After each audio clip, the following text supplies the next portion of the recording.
Mr. Ivey, know the show must go on. And for Cincinnati, man, I put on. Tools made another flame for me to cook on. Play stars, close fish, yeah, too strong. Team AI, chop it up at the chop shop. Top notch with the king flow, the hot shot. Cop squats in, listen to the real. Jumping like hopscotch, nobody harder than no, think not. Not only citywide, but nationwide. Superlatives, keep it locked like the nation guys. Put the truth in the airwaves, we talk about it. Brand new like the 10th place, let's be about it. Who got the info by the AM? Try to be a rapper, got them jamming when they play him. Staying in my lane, they ain't got an okay him. Who the host with the scoop, yeah, they gon' say him. So superlative like a baby grippo. Show you where the princess, Cincinnati Reds at. One time where my people at. T-N-I where my people at. It's the 5-1-3, yeah, you know the flow. What's the word, Nate? Let them know the show. One time where my people at. T-N-I where my people at.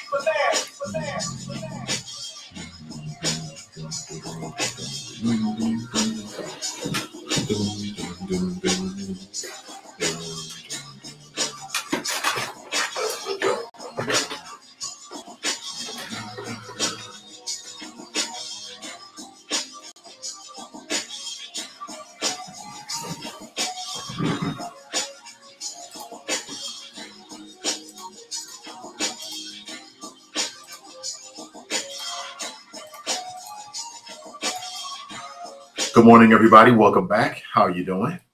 Good morning. Beautiful Friday. We made it. Let's get to it. Lots to talk about, man. Damn, that PG Sittenfeld trial. Woo-wee. Some things are starting to come out. Did you pay attention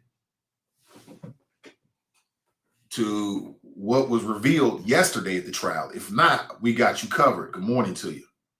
Also, a father attacks a man who is accused of killing his child in court.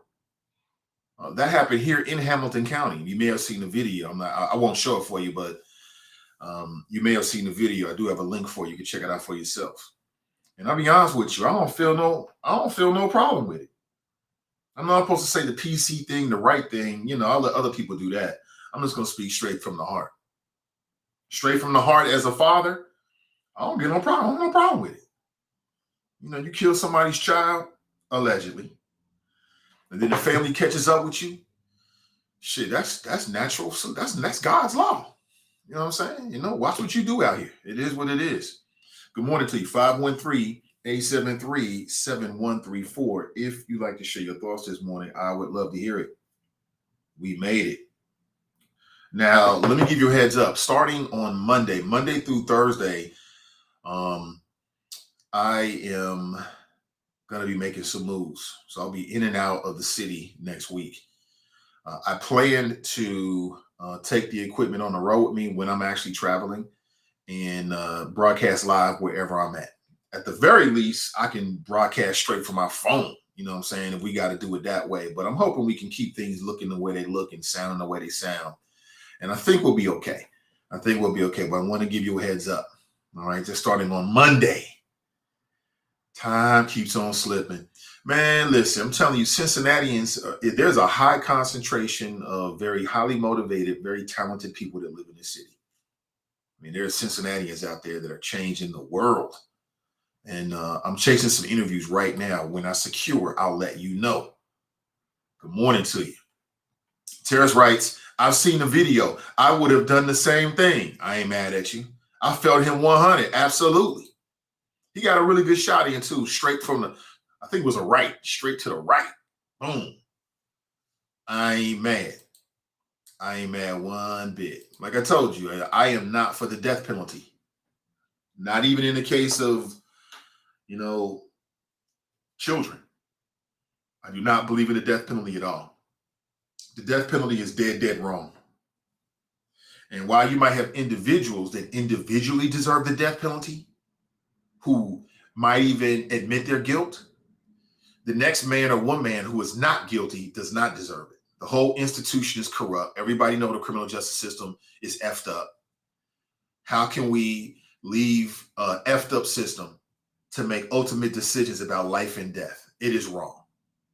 it is wrong. Before you say, Nate, what if somebody took out your kid? I hope that I would, in that very difficult time, would have the strength to stay close to my convictions. Now, if you do something wrong to somebody's family member and the family roll up on you, that's between you and them. That's between you and them. I don't want to hear no complaints about it. You know what I'm saying? This is just a very sad story right there. Very sad story. But let me start with PG Sittenfeld. Another day, more testimony. And now we're getting more and more details as to what was going on. And I think that we'll get a chance to talk with a guest this morning. Let me double check just to confirm.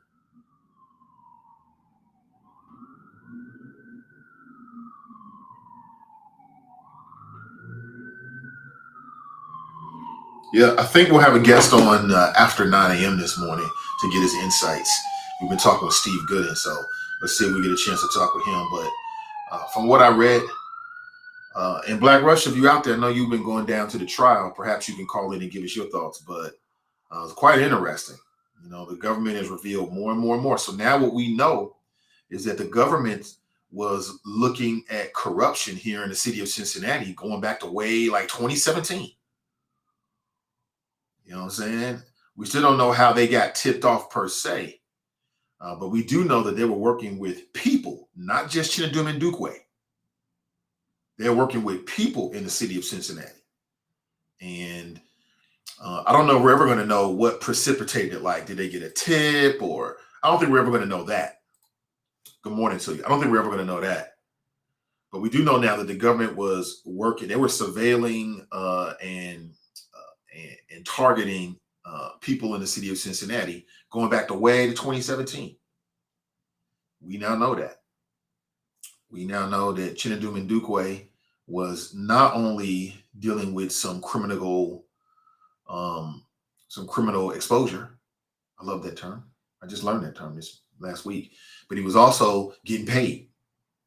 But then he didn't pay taxes on it. I mean, that's just the craziest shit ever. So the government gives you some informant money. How do you put that on your tax return? Like, government informant, $27,000. I don't. And then you don't pay taxes, then they're trying to get back at you. It's like once they get you, they want to hold on to you. And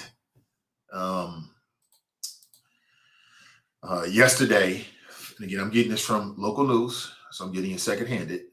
Yesterday, they were showing a lot of surveillance video that they had of interactions with PG Sittenfeld when he was interacting with Chinedum and Dukwe. They were going down to what he thought was some of these investors, their home, and they had the whole thing. It was like some shit out of a movie. And it'll be interesting to hear what people who actually in the courtroom think about that, because the way I read it, you know, some of that seemed to, I don't know, help PG Sittenfeld in the sense of there was some time, like the government kept trying to give him money. You take 10,000 in cash, take 10,000 in cash, take it. And he was like, nah, campaign for that election laws. That's not the way we do it. But again, the whole thing just looks bad. We'll see how it goes. Even Brian Shrive, who is acting like a damn child on Twitter. I mean, some of the stuff he's putting on Twitter, I understand his Twitter's all fun and all this kind of shit, but I'm like, huh? But y'all ain't got nothing to say about Trump. That's crazy. These Republicans, man, they want to dance all over this case and this corruption and this, that, and the other. But they ain't got a fucking thing to say. Excuse my language. They have nothing to say about Trump at all. They wouldn't dare. Amazing. And a couple names came up. One name came up with Sam Malone. Sam Malone's name came up. And apparently Sam Malone we don't know what the relationship is. You know, I would reach out to Sam Malone, and I did not, but I can almost bet that he's not going to respond. And if he does, it'll be like, I ain't saying nothing. How do I know? I reached out to him, you know, a little while ago on something very similar. He was like, nah, I ain't feeling it. Okay, great.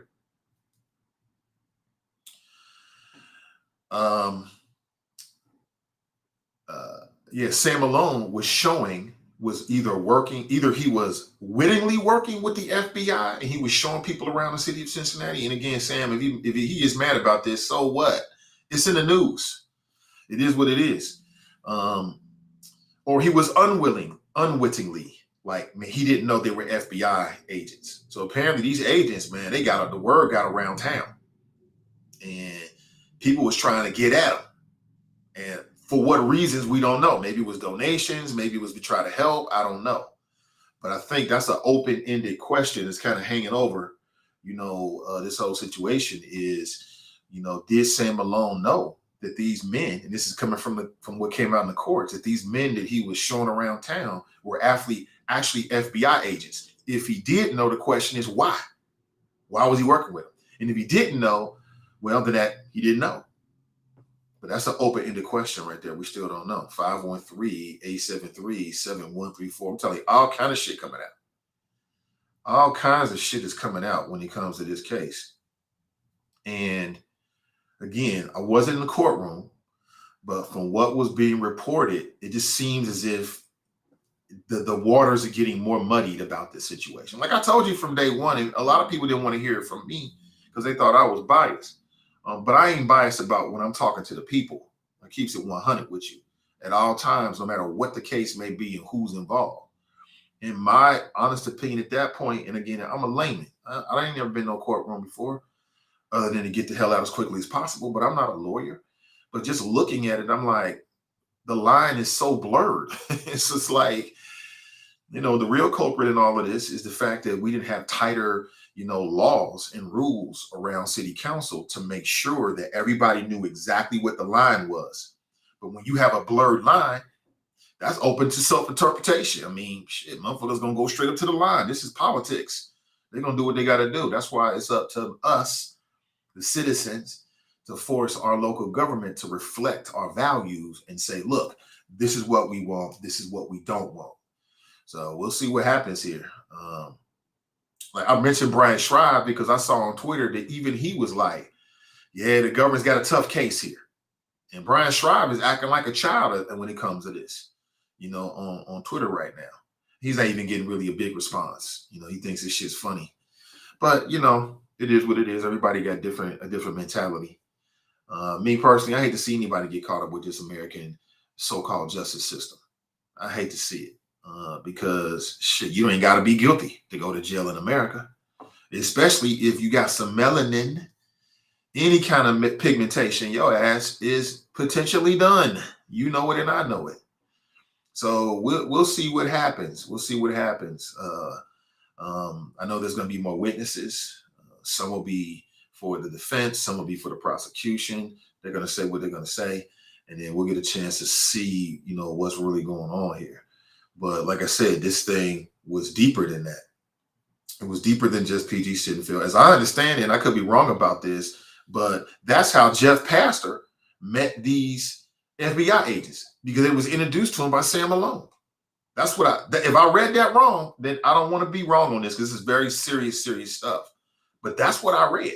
You know what I'm saying? So again, why was Sam Malone working with the feds? Did he know he was working with the feds? Did he have some kind of criminal exposure? That seems to be par for the case for some of these, in terms of the motivation of some of these witnesses, that they had their own shit they was dealing with. And then if you're on a jury, who's dirty? Like, whose word do you believe? You got somebody coming forward. So you got the defendant. He looks dirty. Then you got informants coming forward. They got criminal exposure. They getting paid, or at least one of them is getting paid.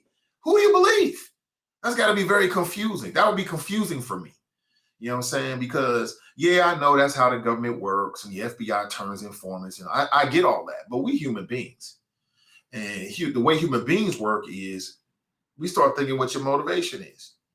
Oh, shit. You had dirt, campaign finance, violations. I think in Duquesne was allegedly he was making campaign donations in other people's names or some shit like that. I don't know. I don't know why. I guess he was trying to get influence or something. And that's why he ended up working with the feds, and they was paid him about $27,000 in cash. Where'd that money come from? They got that kind of money? I guess they do. They're the federal government, but quite interesting. Quite interesting. Yeah, I see Graxon's in the house. We'll see if he calls in. We'll see if he's got a different viewpoint, because, he is 100% biased on this case. He does not have any objectivity whatsoever. You don't, bro. You don't got no objectivity when it comes to this. You know what I'm saying? You don't got no objectivity and shit. You cannot be objective because of your feelings about Mr. Sittenfeld. I mean, gosh darn, it's like it's personal. But it is what it is. I mean, I'm not saying that your opinion is necessarily invalid.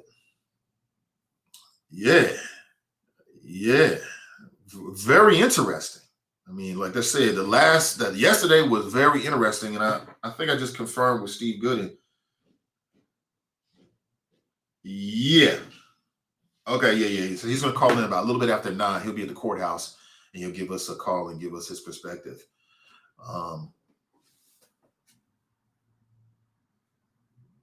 Can I help you? Why? You always get the love. What are you talking about? You always get the love. Always. The tea. Thank you. Mr. Wifey. Can I help you? I'm right in the middle of something. People watching. Oh, okay. Sorry about that. Trinice writes, mofo running around here setting folks up to pay their rent. Don't even work. You're not even on SSI. I don't know. Again, I like Sam Malone. I ain't trying to put Sam out there. I would never do that. But I only speak the facts. So I'm not trying to assume anything. I'm not assuming anything about Sam Malone. I'm not saying anything negative about Sam Malone. I'm just reporting the facts. These are just the facts. The facts can speak for themselves. You can make any assumptions. I'm not making any assumptions. I don't know. I have no idea. To me, it's just as likely that Sam Malone didn't know they were FBI agents as it is likely that he did know they were FBI agents. Like I told you, maybe he had his own criminal exposure. Again, in no way am I trying to like throw dirt on Sam Malone. I like Sam Malone. But this is what it is. You know, it is what it is. You see, Grafton writes, I heard Sam Malone was making introductions before FBI said it. Trinice writes, you can't be interrupted when you're on the air. Right, tell the wifey that. She's walking in here like this her house. The hell? Brent writes, Nate, would you expect anything less from a former member of the he-emotional soft middle? The he-emotional. He-emotional. That's hilarious. That is quite hilarious. It also came out that Christopher Smitherman had hit up Chittenden and Duke Wade for some campaign donations. Now, did it rise to the level of something that's criminal? No. Matter of fact, I saw it got so deep that the local news, the Inquirer, reached out to Christopher Smitherman. They asked him, like, hey, was you trying to get money from Chittenden and Duke Wade? What's going on here? And his response, again, I'm getting this from his response as it was reported in the news, was, yeah, I mean, you know, if somebody I know, I'm friends with Chittenden and Duke Wade. That's what the quote was from Christopher Smitherman, who's now running for Hamilton County Commissioner. The quote reads, or read, yeah, I'm friends with Chittenden and Duke Wade. You know, when I hear about a friend giving a campaign donation to, you know, an op, a rival, yeah, I'm going to hit them up for a donation, which makes sense. He said he's doing the same thing with Hamilton County Commissioners. You know, he's running against Stephanie Dumas right now, and Stephanie Dumas Summerall. He said, look, you know, I'm gonna hit up people for donations, and that's what I was trying to say from the very beginning is that it ain't nothing wrong. There's nothing illegal about hitting somebody up with a donation that's got business before the city. That's what I try to tell y'all. That's not illegal. You can do that, or you could have done that. You can't do it anymore, I think. But we'll see how closely they enforce these kind of things and if they have knowledge of it or whatever. So that's just kind of like par for the course. You know, it seems like from what I gathered yesterday, developers roll in town. Their name is out there. People be introducing them. The herd starts coming. You know, people like, hey, money? Develop? Money? And they want to get in where they can fit in, see if they can help out, see if it somehow benefits what they're doing. Or I'm not going to assume it's always a straight money grab because it's not always about that. You know, you never know. Brent writes, good morning, Nate and the Choppers, checking in from Dallas, Texas. Yeah.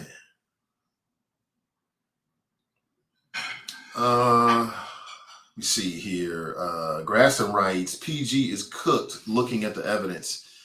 You say so, bro. I mean, like, even your boy Brian Shrive, and you love to sit in his lap and, you know, as he drives around town, his tricycle and shit. You love to do that shit. But I saw a tweet from him. Even he tweeted, like, you know, this is an uphill case for the government. You know what I'm saying? That's your boy. Great legal scholar, great legal mind. You know, Brian Shrive from Coast. So, I don't know. We shall see. I stand by what I said from the very beginning.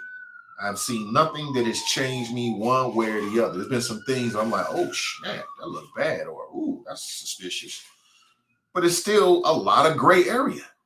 A lot of gray area around that. And you never know.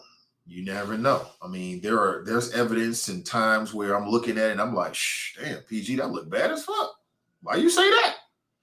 And then there's times I look at it and I'm like, see, there's the gray area there. Particularly yesterday was when there was, I'm not sure if it was video or audio, but there was a secret recording of PG. He was downtown somewhere, somebody's so-called, you know, apartment. One of these FBI agents that was, and again, you got multiple FBI agents, and I think that they should try to root out corruption as much as possible. You know, we want a system that's clean and free and fair. Absolutely. That's the government should be doing that. But can y'all get these white supremacists off the premises, please? Damn.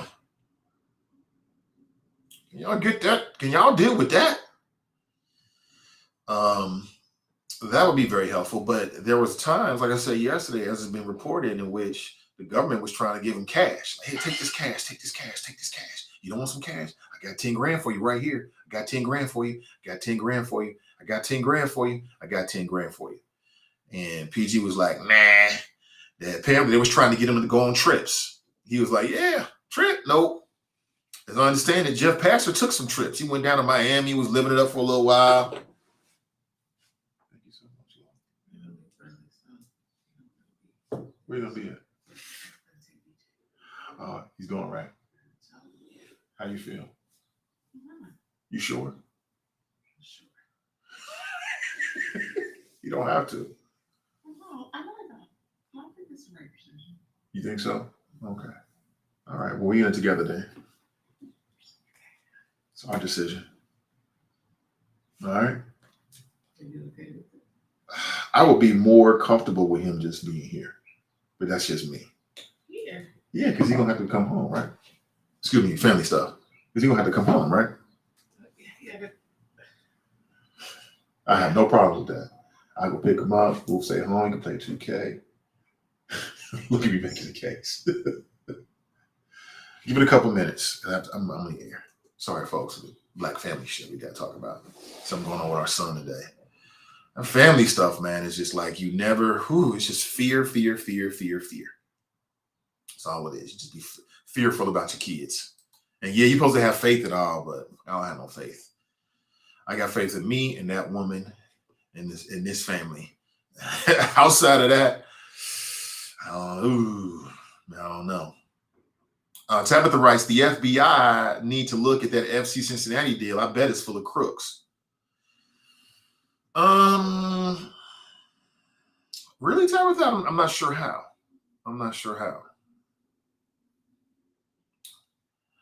Tip writes, the one time Nate should mute the mic and he shouldn't, and he doesn't. Right. I didn't mind you hearing it. It's just we're talking about some shit with our son. Basically, should we allow him to go to a field trip today or not? Basically. That's all. Nothing extra sensitive or embarrassing or anything like that. Nothing like that. Just regular family shit. Root Stafari writes, family first. Bless the messy writes, yes, family first. Root Stafari writes, smells like entrapment, but from what I heard, that's not a defense that can be used in this scenario. Again, I'm not a lawyer. I don't have all the details, so I'm leaning on other people that's got that has some interest. Grasson writes, I can deliver the votes. I can control, move more votes than anyone on council, including the mayor. I'll talk to the mayor about it. We'll get the deal done. All PG words, not the feds. I don't remember we'll get the deal done. I don't remember that part. But everything else I do remember. You're right about that, man. I've said it 1,000 times. I said it from the very beginning because that quote from the recorded tapes was one of the first things that hit the media. It's one of the first things that hit the media. And there's nobody who can hear that quote and read that quote and not think what I've said. That shit looked dirty as hell. It looks bad.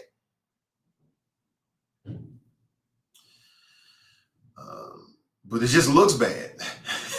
So I don't know. So if a council person says I can deliver the votes, I can move more votes than anyone on council. Is that criminal? If it is, this is open and shut, but it's not. So that's why I say it's more blurred lines. And I know you're trying real hard, Braxton, because of your animosity toward PG Sittenfeld, which seems like it's personal. Like, did y'all have some kind of personal interaction? Or was this just a carryover from when you was like really stumping for your boy Chris Smitherman to be mayor? And he had energized you and the rest of your crew to go after him. And y'all just could not turn that off. Y'all had so much fun with it, you couldn't turn it off. I don't know, but there's definitely something there, bro. There's definitely something there because, like I said, even your boy Chris Schreiber is looking at this situation like, matter of fact, I got the quote on my phone here. This is your boy, Brian Schreiber, not Chris Schreiber. Brian Schreiber. It's your boy, not mine. I don't know the guy. I don't want to know him.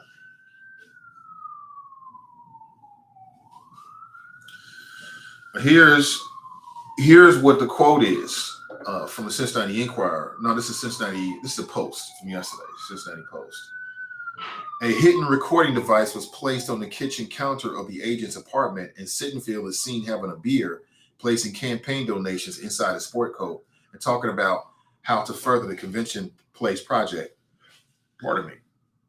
The video could be seen as beneficial to Sittenfeld because they show him repeatedly turning down donations from the undercover agents that are in the forms of money orders, $10,000 in cash, and checks from incorporated entities because he doesn't want to break campaign finance rules. So it's like you see something that looks dirty and then you see something that don't look dirty.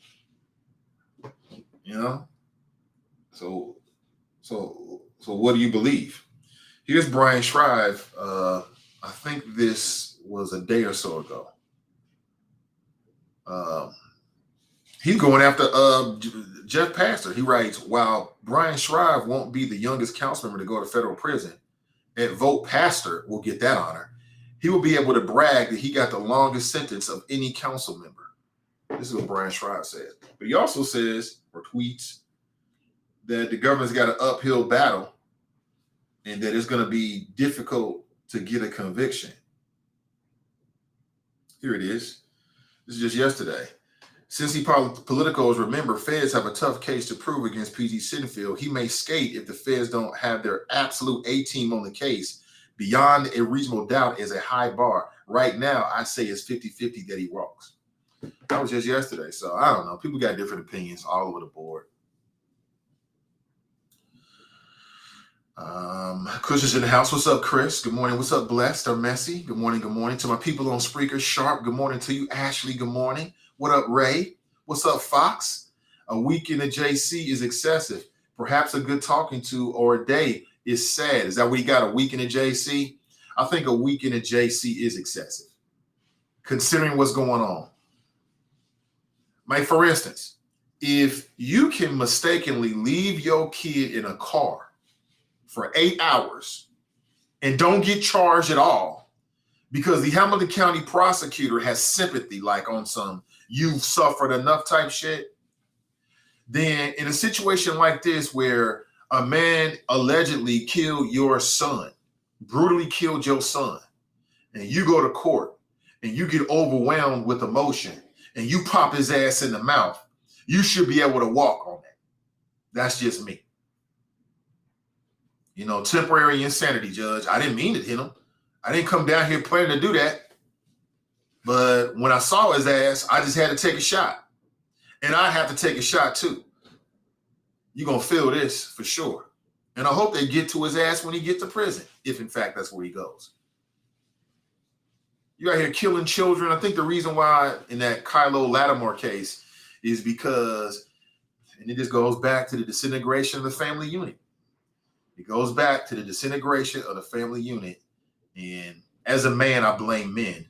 Men not being more careful about where you leave your sperm. Men not having more control over their reproductive rights. You got some men out here that when they get an opportunity to get some ussy, they lose their damn mind. They don't even know how to control themselves. It's like, be a man. Control yourself. You know what I'm saying? I mean, look at the shit that happens. This shit can get crazy. You know what I'm saying? But bringing a kid into this world is not a small matter. That ain't no game. It's nothing to play with.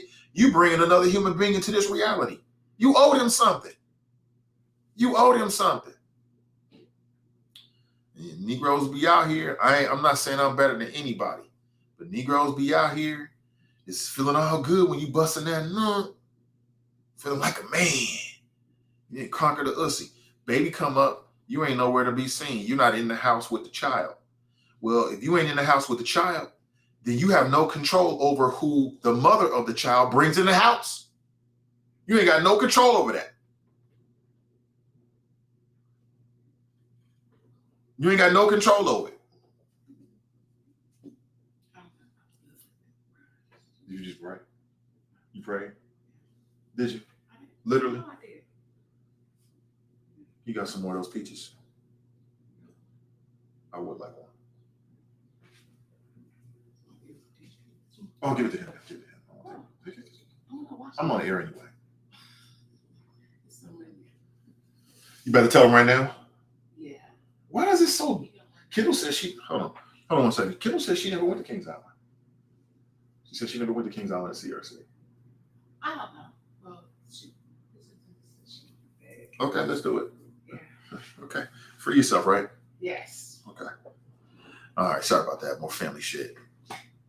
Where was I saying? I was making a point about these men not being so careless with their reproductive rights. And so you bring kids into this world. You're not with the mother. The mother goes on with her life as she should be able to. She meeting different dudes. Some of these dudes, all these men out here ain't always put together. They ain't screwed on tightly. The dude do something to your kid. Now you want to do something to do. That's the same shit that happened with D.L. Hughley. D.L. Hughley married, has a baby out of wedlock. It happens. You know, he a big time superstar. Has a baby out of wedlock. You're not with the mother. The mother gets with a different dude. The dude abuses his child to death. You brought that child into the world, though.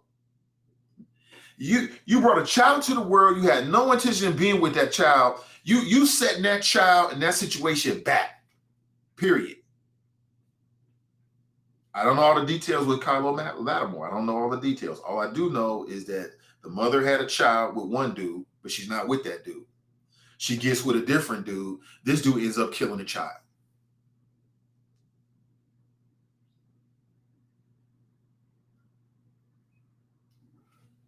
A lot of people gonna blame the mother. I blame the fathers.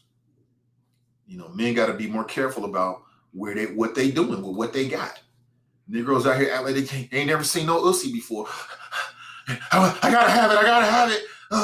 Nilo, I'm sorry. Thank you, Nilo, not Kylo. Nilo, thank you so much, Angela. I gotta have it. They lose all control of themselves and shit. So you can feel good for a moment.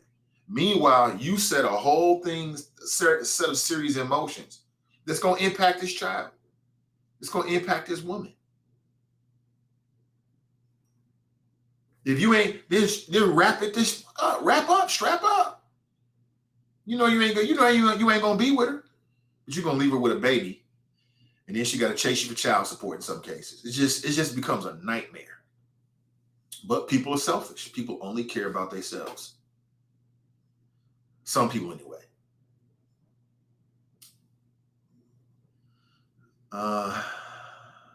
Brent, I'm talking about something different. I'm talking about something completely different. That's another situation that happened with his daughter. Yeah, that's a whole different situation. So yeah, D.L. Hughley's daughter was sexually assaulted by somebody that was around her own age. That's one issue. D.L. Hughley, while he was married, he had a side baby. He's talked about it. It's how we know about it. He had a side baby, but he wasn't there for the baby because in his marriage. He didn't leave his marriage to be with the woman that he had a side baby with. The woman gets into another relationship, and one of the dudes she was messing with ends up murdering his kid. That's what happened.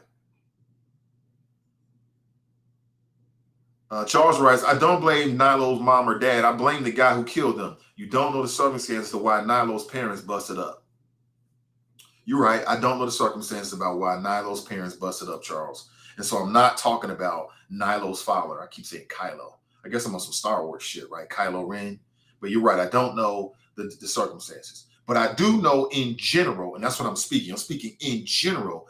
This is a pattern of destructive behaviors that up people. It F's up kids. Negroes want to roll in, sprinkle some sperm, feel good, leave, and then what? You ain't got no control over who comes into the life of your child. You ain't got no control over who's around your child. You ain't got no control no more because you walked away. If you're a married dude and you got side chicks, you owe it to everybody involved to make sure don't nobody get pregnant. Because you know you ain't gonna be with her. You ain't gonna be an in the house father. You already know that you're gonna probably end up being with your wife. You got a responsibility to make sure, if you're a married dude, you got a responsibility to make sure that you ain't doing that shit. You ain't bringing no kids into the mix. You just complicating everybody's life for what? So you can bust a nut. Wow.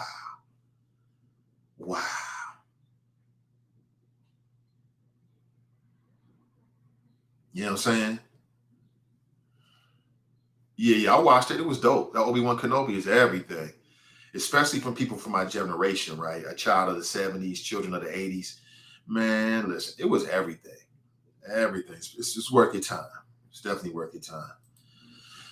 Some good stuff there. Gladys writes, when my son murder trial began, I didn't let some of my family members even know. Is that right? Good morning, Jane. Carmelita writes, rest in heaven to Nilo. This is a terrible situation, man. Terrible situation. Yeah, I muted it for a second. I was talking with the wifey. Yeah. We're going to go ahead and do it. Tabitha writes, only in Cincinnati, did y'all see that guy living under the bed? He only got 5 years probation. I'm mad. Yeah, I did see that. This world is crazy. Carmelita writes, I agree, he should walk. We got a good one in, man. Woo! We got a good one in. I ain't mad. When I saw the video, I was like, Cincinnati went viral. And again, I can't say I would feel any different. You killed my kid. I'm in court. I'm trying my best to just keep my emotions in. I want to hurt you. And the man involved, I believe his name is Deshaun Brown. That's the alleged killer of Nilo and his mother. He's accused of throwing the little boy into the Ohio River while he was still alive after stabbing his mother to death.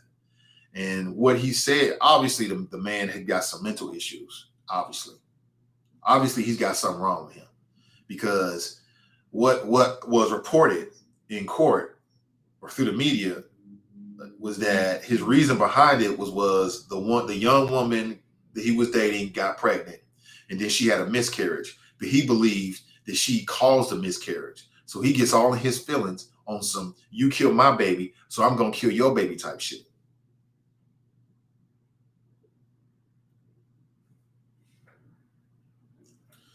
And if I was one of those sheriff deputies, and they got to do their job, but it would have took me just a little bit longer to get over to help them. I'm just being honest with you. I might have tripped a few times on my way. Oh, the floor's so slippery before I got over there. just to give him a little bit more time to get that work in. And he doing this, cowering down. Little coward. You weren't doing that when you was killing that boy, allegedly. Stabbing that woman, allegedly. He has not been convicted, so it's allegedly at this point. Yeah, Cincinnati went viral with that video. Very, very sad, man. Very, very sad. You was not muted. Oh, okay, cool. It's all good. Oh, my.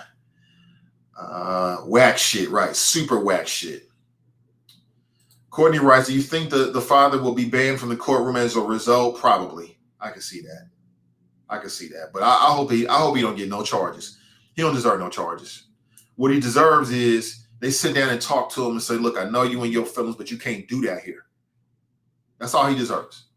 You can't do that here. Because all them bailiffs would do the same goddamn thing, and they know it. All those sheriff deputies would do the same thing if they was their kid. If they have children, they gonna sympathize with them. Does anybody know, was he charged with anything? Very, very sad situation right there. I say let him. All he deserves is a stern talking to, and maybe they bar him from the courtroom proceedings. That's enough. Like barring him from the courtroom proceedings, that's painful enough because he can't be there, and this is his son, right? That to me, that's enough. They ain't got to do nothing else. No jail time whatsoever. No jail time whatsoever. That's what I would say.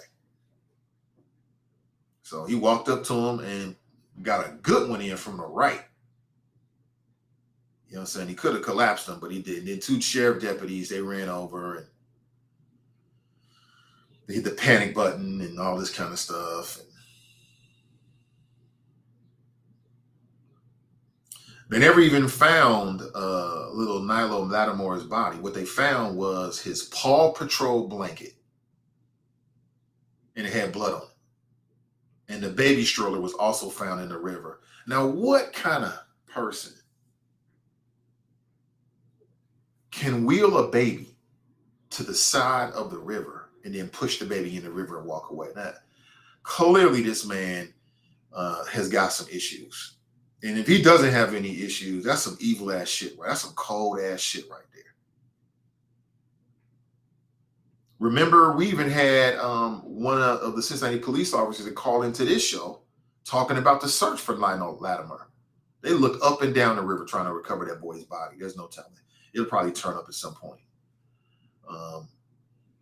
But this is just a really sad situation. And I don't think that woman deserved that. I don't care what she did. She didn't deserve that. And that little boy certainly didn't deserve it. But in this world, what I've learned is you don't always get what you deserve. You get what you get. In some cases, you get what you work for, but you get what you get in this world.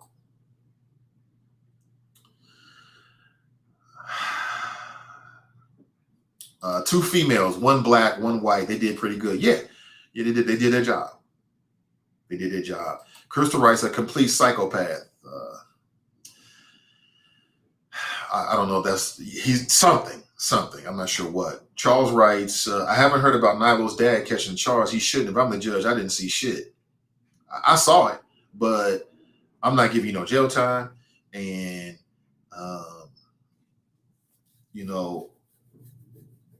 could he be? See, the other thing is, it's bigger than just his case if you're like in charge of security of the courts. You just can't establish the precedence that people can go down there and then start punching people, because then you're going to start having lawyers getting punched in the face. They have to project. They have to maintain the sanctity and the safety of that area, and they have to project through the community that it's safe as well. So if he ends up getting jail time, I think it'll be because of that. But I hope he gets nothing. If he did that because he thinks she purposely had a miscarriage, he's a complete psychopath. That's what I read. Brown is a sociopath. He could be. Prosecutors in the courtroom spoke to the judge on the father's behalf. Great. Good to hear that. Angela writes, that's infuriating to me. Just sadistic. Janice writes, they gave him 7 days in jail. Really?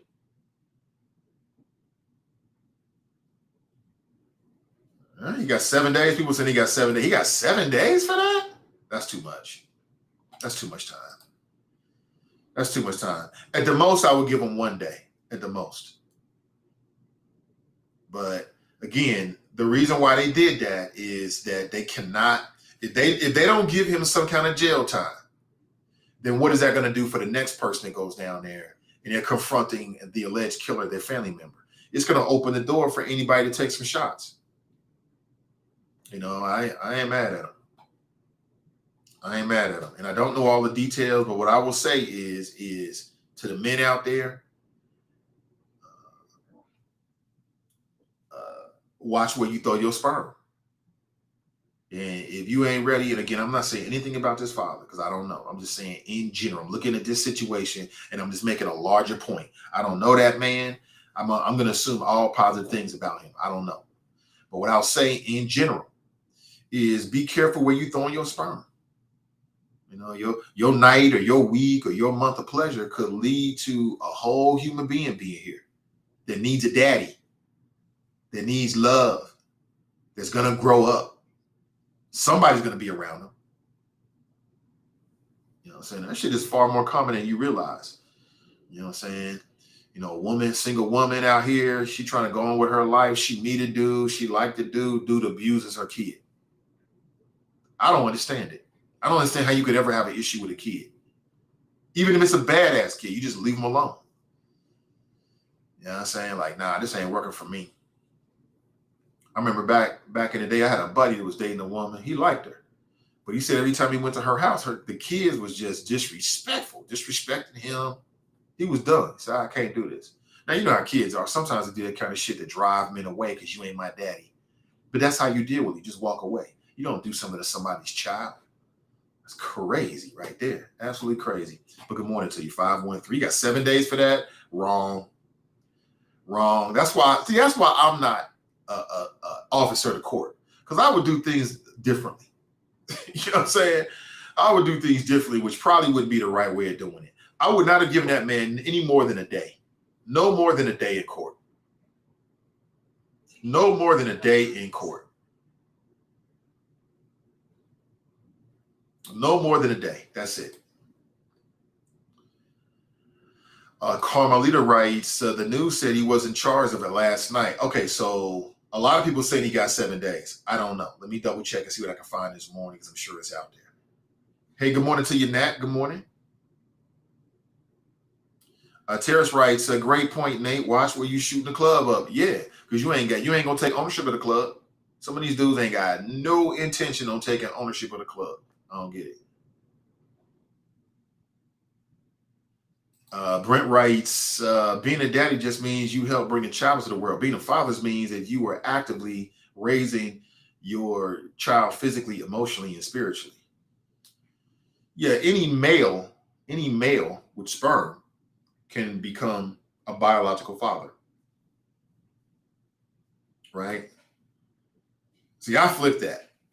You know, I think being a daddy, I would flip those two words, Brent. To me, being a father means you just help bring a child to the world. Being a daddy means that you are actively raising your child physically, emotionally, and spiritually. You know what I'm saying? My kids love to call me daddy. Daddy. I hear daddy all day. Daddy. And then, you know, sometimes it's pretty sweet. Sometimes it gets on your gosh darn nerve. And I'll tell my kids, stop calling my name. Stop saying daddy. And they're like, daddy? Right? Crystal writes, I'm ready for the trial. He needs to pay for what he did. They've been kicking his ass at the JC. I think he's separated now. Good. That's what he deserves. You know what I'm saying? You want to do something like that? And again, I say good, that's what he deserves. But again, he has not been found guilty of anything. I have to maintain that. Black people we can never assume shit with the criminal justice system. That'd be the wrong thing to do. Let me see. Yeah, that's what I believe. Now, if you just tuned in, we kicked off things talking about the latest with the Sittenfeld trial. And I want to know what you think about the fact that a brother's name came up, Sam Malone, who, we know Sam. I can't remember if Sam's been on this show before, but I think he's jumped in a couple times, maybe over the years. Nothing recently. But apparently it came out in testimony yesterday that Sam Malone was showing the FBI agents around. Did he know he was working? But then I went to another local news source, and the way they wrote it up was Sam Malone was working with the feds. That's different than Sam Malone was showing these individuals around. And again, it begs the question. If Sam Malone knew they were federal investigators, why was he showing them around? What's that relationship? That's an open-ended question. I don't know if we're ever going to get an answer to that. I don't think that Sam will ever speak on it. He's one of those brothers that keeps things pretty close to the vest, right? He's a very smart brother in that way. But I don't know. And that's how Jeff Pastor met these FBI agents, through Sam Malone. Now, correct me if I'm wrong on this. Correct me if I'm wrong on this. So what's up with that? Anthony writes, Sam, I come in peace, Malone. Right. Again, there can only be a couple reasons behind it, and I'm speculating here because maybe there's more reasons. The reason why Sam Malone was showing these FBI agents around, it could be only a few things in my head. Number one, he didn't know they were FBI agents. He thought they were developers. So he's just being like a go-between, trying to make some things happen. What's his motivation? We don't know. Or he did know the FBI agents.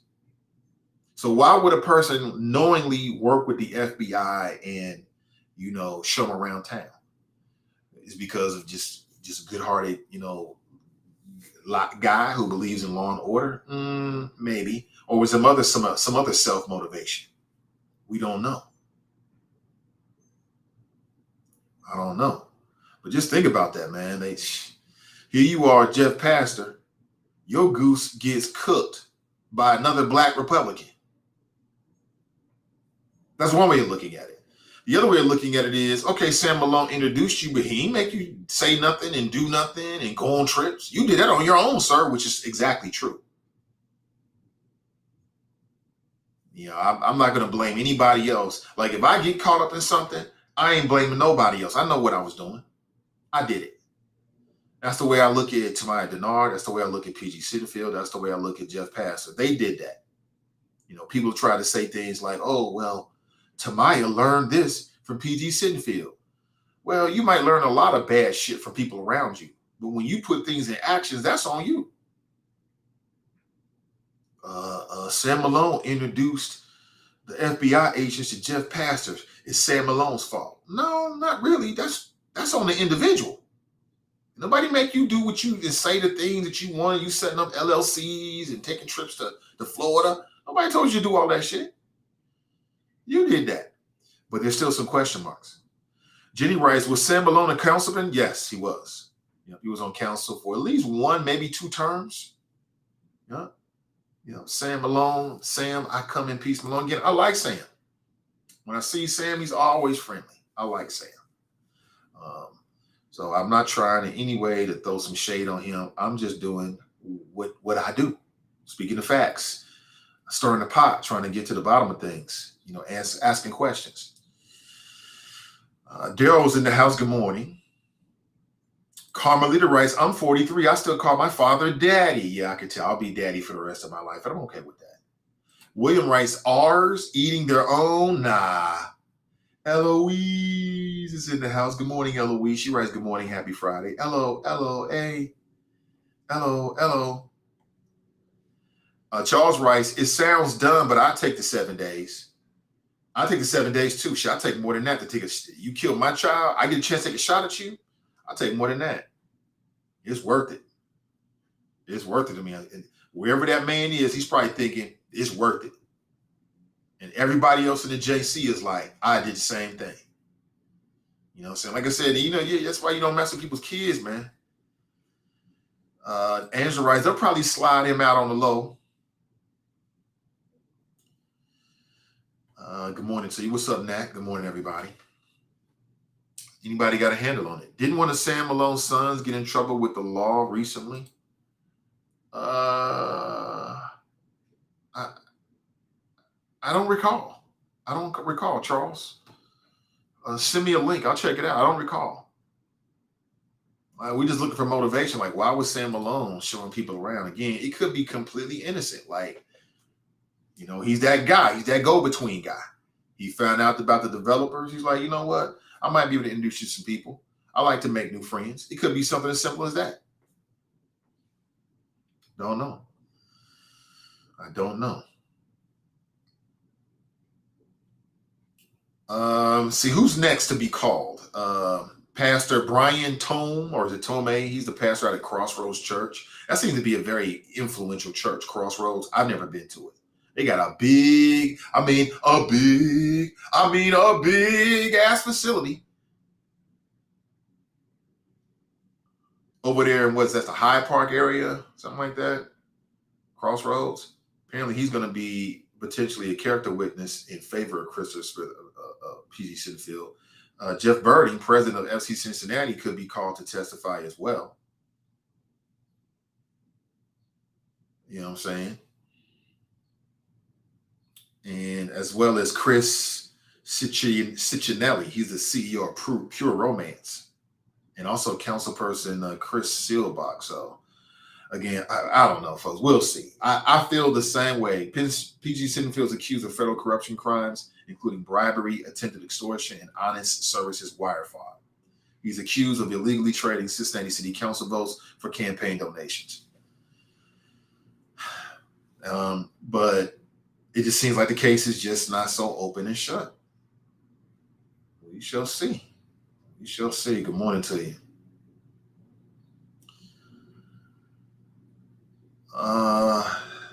Let me see here.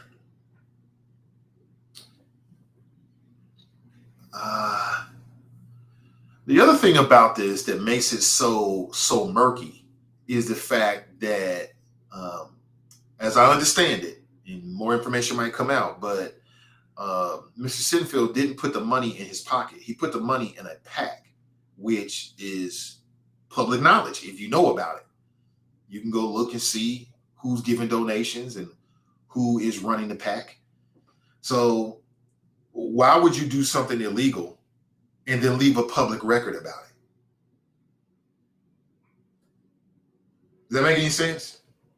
Like, why would you go out and do something illegal and then take the money and put it in a PAC where people can see what you did if you think it was illegal? Or maybe you do that because you know it's illegal, you're trying to give yourself cover. Like I said, it's just very, very, very shady and blurry. I don't know. I mean, to me, in my opinion, it could go either way. Oakley, thank you. Oakley, not in Hyde Park, it's in Oakley, right. Mike writes, his son is facing murder. Philosophy writes, Sam got in trouble for whooping his son's ass. Really? Really? He get charges or something like that? That goes way back to like 2005. I remember that, yeah. That goes to 2005. Sam Malone was arrested and accused of beating his 14-year-old son with a belt. Remember, we had that conversation. It was all about like, what are the rules and, is this parenting and just discipline or is this a beating? That was a long time ago, so it couldn't be that.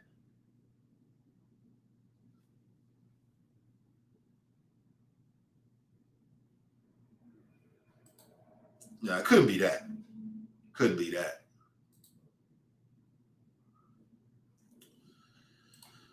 So I don't know. His son facing murder. Really?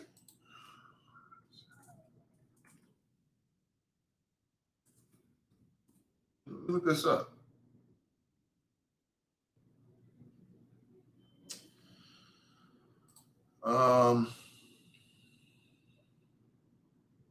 His son's facing murder. Now, I seem to remember there was a case a couple years back. Not even a couple years back. And I was like, is this somebody that's related to Sam Malone? It was a man named Sam Malone III. And apparently a 68-year-old Roseline man was found dead during a welfare check. And the suspect was a man named Sam Malone III. But there might be a lot of Sam Malones. I didn't make the connect. Well, obviously when I saw the name Sam Malone, that stands out. You know what I'm saying? But it just kind of went away from me. So you telling me that's Sam Malone's son that was involved with that case?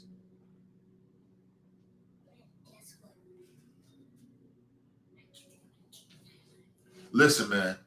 Stay with your group. Stranger danger. Pay attention. That's why mommy just made the move upstairs. Okay. Have fun.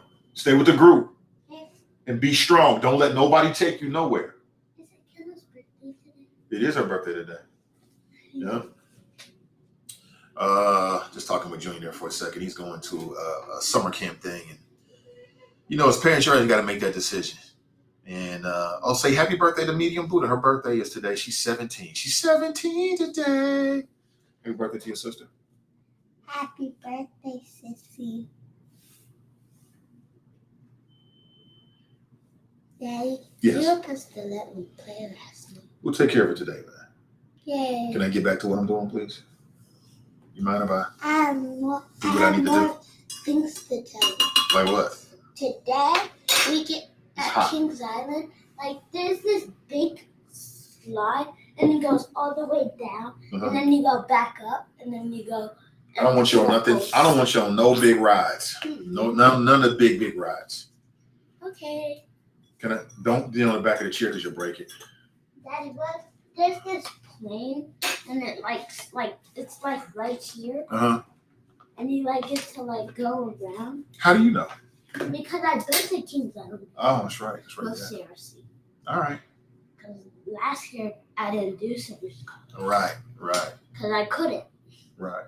Because it was COVID-19. Correct. It was. You brush your teeth? Go brush your teeth and brush your hair. I have. You didn't brush your hair, boy? I brushed my teeth. Brush your hair. What? I'm sorry about that. It's a family show. Speaking of family, man, listen, a great way of supporting me is supporting the people that support us, our sponsors. And I want to make you sure you're aware that starting today, let me move that icon right there. But starting today through October 30th, the Black Economic Empowerment Market. Now, this is going to be the largest inner city outdoor flea market. If you're interested to either, man, I love a good flea market. I ain't ashamed to say it. Can I finish the show? 830-4206. That's correct. That's correct. You mind if I do this, buddy? Don't. We're not doing that. We're not doing that.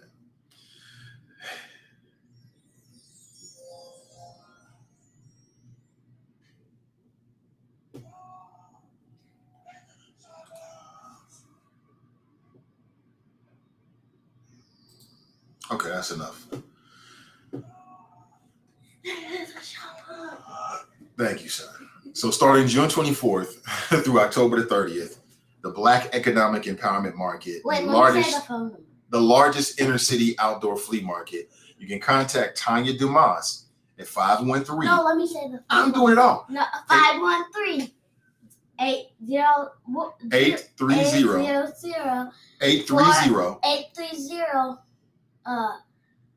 4206. Yes, 513-830-4206. Now, if you want to get a table, they're $25. Mm-hmm. Thank you, son. If you're interested in just going out and checking it out, I would encourage you to do so. I love a good flea market.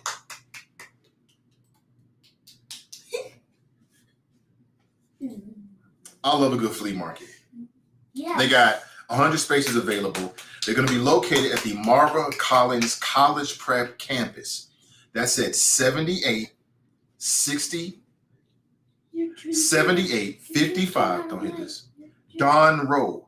That's out in Roseland, 45237. Again, the Marva Collins College Prep campus at 7855 Don Road. Come one, come all. Fridays. 830. Fridays, Saturdays, and Sundays. 06. I don't know what you're saying. Spaces are available. You can pay daily. You can show up and pay on the spot. One table, $25. Two tables, $50. If you're looking for a 20 by 20 space, that would be $100. You can sell your wares, your produce, your home goods, services, your art, etc. You can check them out. Fridays, Saturdays, and Sundays. Maybe you got some gently used clothes, and you think there's something that could be valuable. You might have some old memorabilia, some posters, or something like that. You clean out maybe your basement or your garage, and you think maybe I can make a couple bucks off of this. Check them out. It's called BEAM, BEEM, Black Economic Empowerment Market. Check them out. Check them out. Today's show is also brought to you by our friends over at Wing Champ, the undisputed champion of all wings. Today is a perfect day to stop out at Wing Champ. And when you do, when you say hello, tell them you heard about our Nathan Ivey show. It's a Black-owned venture. You can also pick up your Creamalicious brand ice cream. And there's a link in the description of today's show. Hit the link and you can check out the full menu. I guarantee they got you covered. They got something you're going to find delicious on the menu. Wing Champ. Again, their website is 3Ws.originalwingchamp.com. Check them out. Today's show is also brought to you in part by our friends over at Renew Community Church. They offer a Sunday morning masterclass, Sundays, starting at 11:45 a.m. Eastern Standard Time. You can watch on Facebook, facebook.com/CNCRenew. You can also watch on YouTube, Renew Community Church live stream.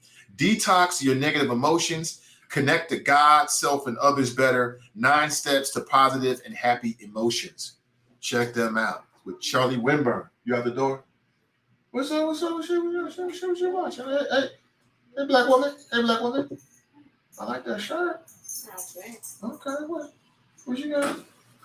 Have fun, son. Have fun. Where's our birthday girl at? Is she? She can do. She was up late last night. You ain't mess with her? All right. She's 17 today. 17 years ago. Damn. Shit's crazy. See you later, son. Have a good time. I'm terrified as hell. I'm terrified. Terrified. He's going on a field trip today. I am full of nerves. I can't even lie to you about it. I'm full of nerves, but I'm going to have to just pray on it, put them up to God, hope everything's the best.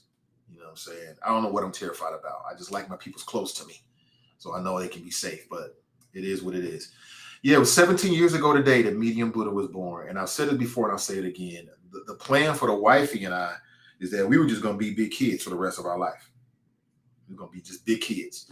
When you're an adult with no kids, you're just a big-ass kid, basically. You know what I'm saying? And I thought that I was too selfish to have too into me, too selfish to have children. I didn't feel like I would, and I don't think I'm a good daddy now at all. I didn't feel like I had anything to give a child because I was too into myself. I'm a Virgo.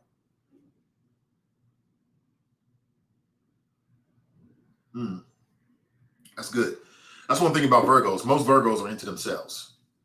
Most Virgos are into themselves. They love themselves. I'm the same way. But,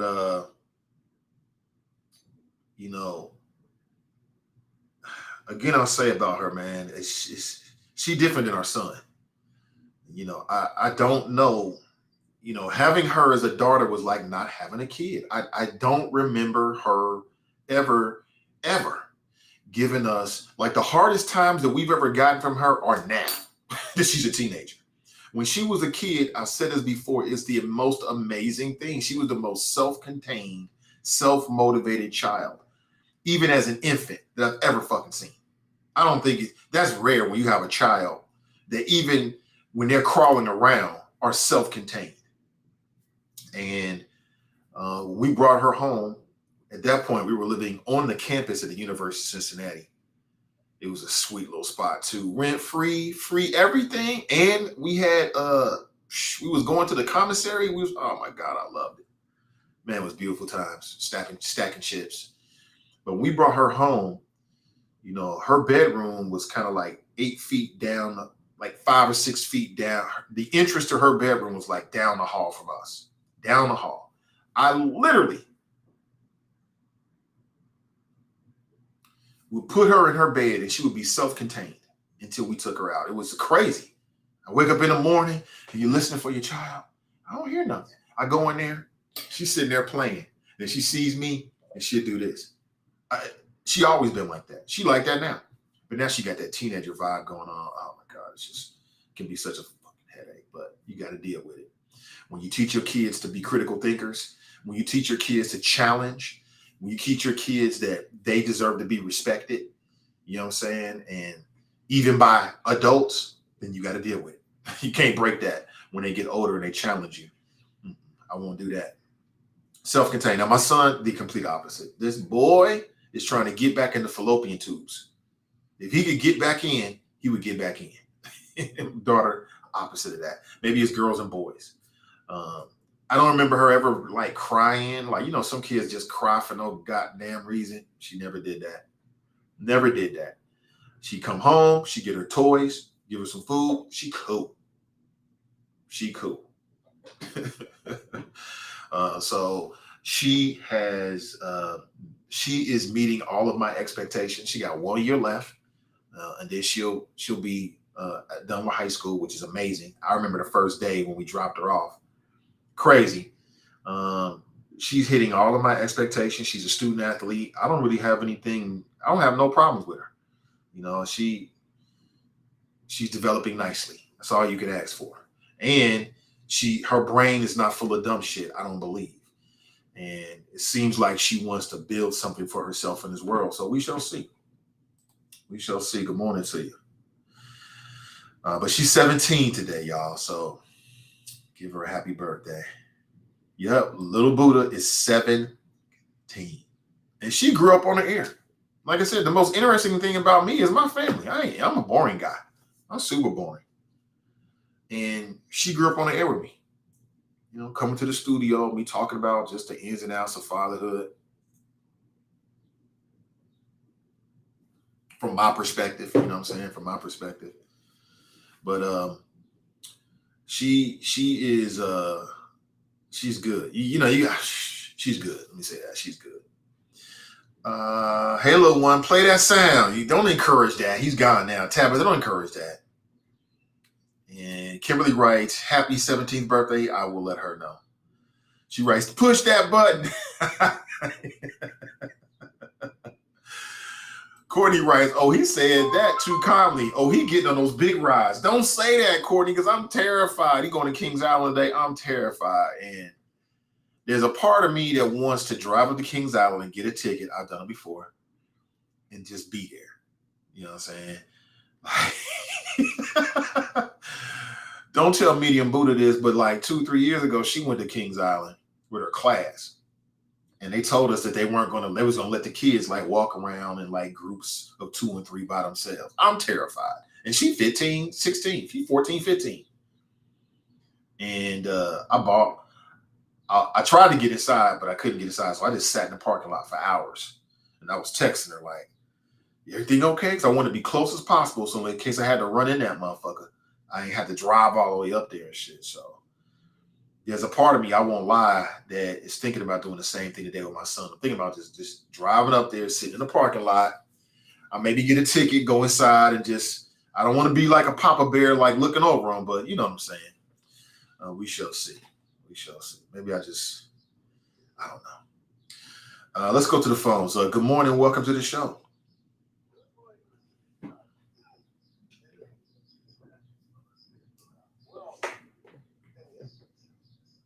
Before we get to the Joker, I don't call him Trump no more, 45, because I call him the Joker, and I'll tell you why I call him the Joker. You know, it's a nice little exercise in raising kids that you just talked about. But unfortunately, I didn't have that opportunity. Just wasn't in the cards.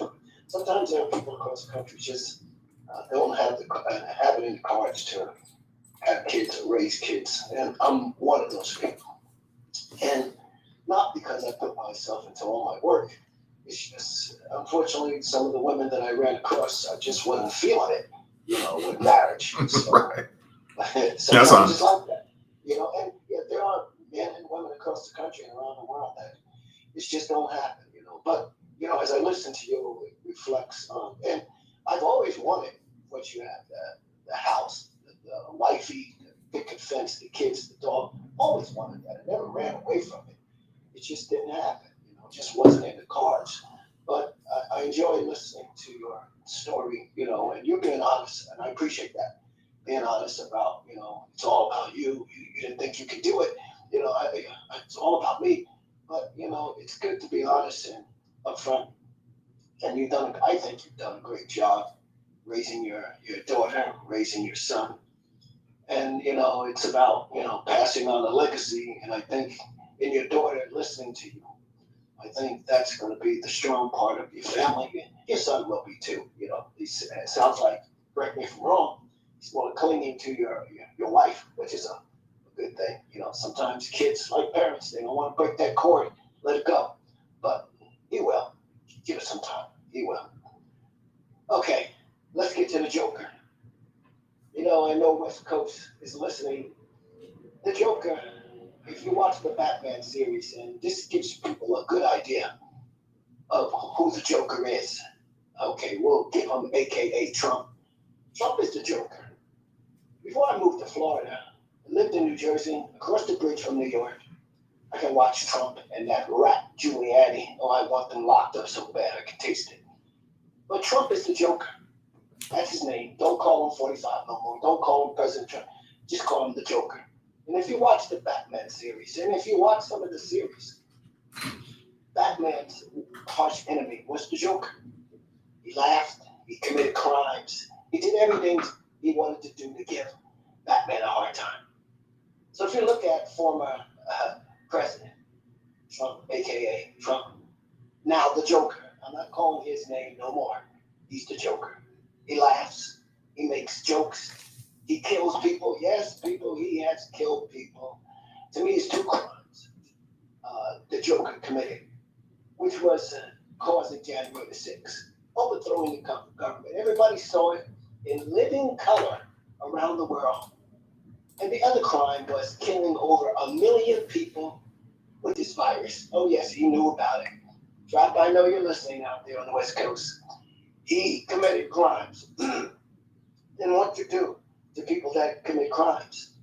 You gotta be careful because I know CIA is listening. But I guess when you commit a crime, you take a person out. Let's be very delicate. Or you lock them up. So let's see how the Attorney General, all the evidence is being laid out. Mr. Nathan Ivey, I wasn't going to watch these hearings. I thought it was all a joke. I thought Trump was going to escape the wrath of God. Excuse me, let me take that name off my lips. The Joker, I thought he was going to escape. But the more you watch these hearings, and you watch the hearings, you see some of the devious stuff that these characters, him and his crooks around him. The Joker is just a mob. He's a mobster. That's all he is, a mobster. And the pressure, the heat is going to be on the Attorney General. And the heat is on them. And the sister in New York, prosecutor, and the sister in Georgia, they got all the dirt on him. He's not running for president, so I don't want nobody to even whisper that he's going to run. He's not running. The dirt they got on him and his family, his wife, his sons, his kids, they got all the information they need to lock his butt up. Well, let's see if they're going to do what they say they're going to do, or are they going to do what I suspect in this country? And I think I listened to some of your callers the other day, one of your callers. There are two sets of laws in this country. Me and you talked about this once before. Laws for them and laws for us. Yes, the rich and powerful. They can break laws and they know how to drag it out with their lawyers, because lawyers are the ones who created these laws anyway. They know how to drag this stuff out. Drag it out, and eventually either they get locked up or let them leave. So let's see what the Joker's next moves, and all that money he raised, those suckers that gave him all that money, that he doesn't give a damn about them. So, this is the hearings are very interesting because you learn a lot. Things I already know, but you learn a little bit more on what him and his mobsters, how they divert the law and think they can do whatever they want to do. But let's see if the so-called Constitution, which I don't believe in it, and flush it down the toilet. It doesn't mean nothing because the rich can divert the Constitution and do what they want to do. So I like to hear your comments, Mr. Nathan Ivey. And for what, I don't know how much bits and pieces of these hearings you listen to, but I want to hear your comments and see how you think all of this is going and where it is going to ultimately go or not. Well, John, let me let you off the line and I'll respond, brother. I appreciate your call. People said John sounds like he's in a cave. TNT said John sounds like the Joker has him in a basement somewhere. Y'all funny for that. I don't think that Trump is going to jail. I think that the biggest flaw with the congressional hearings is that, okay, so what's going to come out of this? You know, it's like, we get it. We get it. I always called Trump the Trump crime family. He's a crime boss. But I've also taken the time to do a little bit more research than your average guy to figure out Trump's history. As I've said before, everything that Trump is accused of, Trump has been accused of before he was president. He didn't start doing that kind of stuff when he became president. That's just who he is. That's how he operates. He's a creature of litigation. He don't give a damn about no subpoenas. He don't care about court. That means nothing to him. He don't care about controversy. That means nothing to him. Nothing. I mean, here's a man that tried to indict 5 brothers, right? The now exonerated 5, and has never even apologized. Here's a man who tried to whip up racial anxiety by talking about Barack Obama's birth certificate. He's never apologized. Here's a man who said he grabbed women by the ussy. He never apologized. He's paid off porn stars. So this is nothing for him. This means nothing to Trump at all. No man or woman is untouchable. But the biggest gripe that I have about these congressional hearings, and I find them to be very informative, is, for me, if ain't nobody going to jail, what's the point of all of this shit?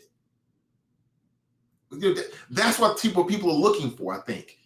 People want to see, okay, what's the end result? We tune in day after day and we get it. Trump is dirty, but we know he was dirty. If you didn't know that Trump was dirty before all of this shit, then you just weren't paying attention. Okay. My fear is that if nobody goes to jail, and by people, I'm talking about people in the Trump administration or some of these elected officials that were working with, these traitors.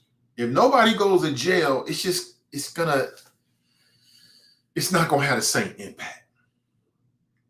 It's not going to have the same impact to me. You know what I'm saying? Terrorist rights is a big old nothing burger. It's not a big old nothing burger. You know, what they're talking about is very real and it's very substantial and it matters. But I don't know. I just feel like human beings at this point in the game, we want to see, okay, now what? And if we don't see people going to jail, it seems like it's not as important as what we may have thought it was. So I don't think it's a nothing burger. You know what I'm saying? Brenda writes, the point is to show how despicable the acts were. I think the point is to energize Democrats. That's part of it. But the other point is for the public record. We should have a public hearing about it. And that affects the psyche of the entire country. So they should have public hearings about it. But what's going to come of it, John, I can't tell you. But I don't believe that Trump is going to be charged. I just don't believe it. Because at the end of the day, Trump's got the kind of people around him that are fall on their sword for him. That's what it appears. Especially when he's the president. He's talking about if he becomes president again, he'll pardon you. Now, you know there's a really good chance that if Trump is on the ballot, that he can get reelected, right? Y'all do know that. Don't think for a second like some people thought before, like, he's just a sideshow. Nobody's going to take him seriously. And then what happened? He won. Don't believe that now.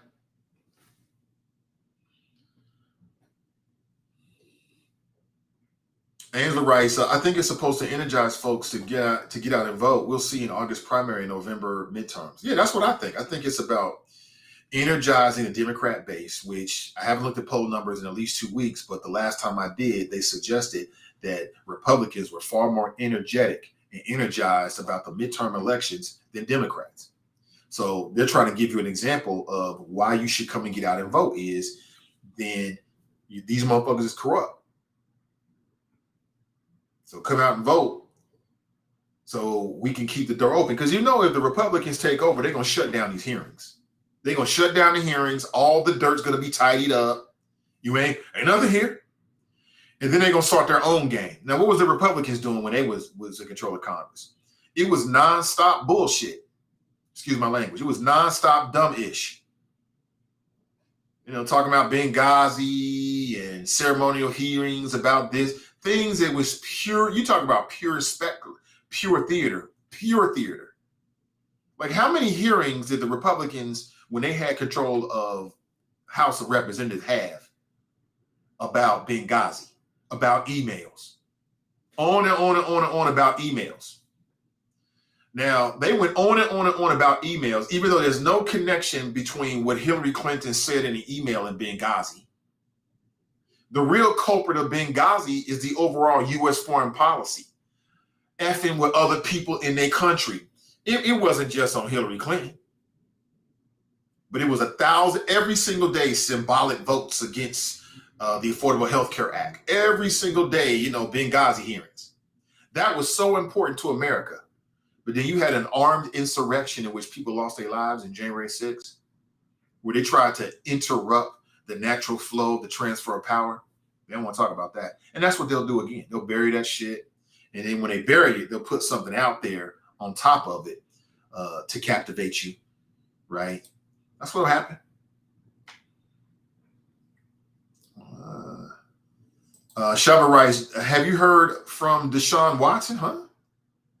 Brian writes, the key analogy, John, is somehow missing about the Joker is the love of chaos. How do you miss that? Adele writes, John sounds like he's in a cave. He is. Angela writes, that's power. I think she's speaking of Trump. Does Trump have influence? Absolutely he does. And like I said, Trump is built for this. All these allegations and people investigating him, he is built for this shit. I mean, Trump was the first president in modern history that didn't release his tax returns and still hasn't released his tax returns. They still haven't come out. Every other president before that released their tax returns. That was sort of like an unwritten sort of rite of passage, like the thing you got to do. Trump said, I ain't doing none of that. You don't need to see how I make my money. Members of the Trump campaign was talking with Russian operatives to try to get dirt on Hillary Clinton. They were working with the Russians. They were in cahoots with the Russians. Everybody knows it. Where'd that go? Trump was trying to hijack a foreign power, the Ukraine, and hold over their head weapons and resources that Congress had already pre-authorized in return for dirt on Joe Biden. Remember that? That's why he got impeached. He got through it because of the numbers of the Republicans in the U.S. Senate. Right? So time after time after time after time, Trump keeps slipping out of it. That's the reason why the Republicans are scared to death of him.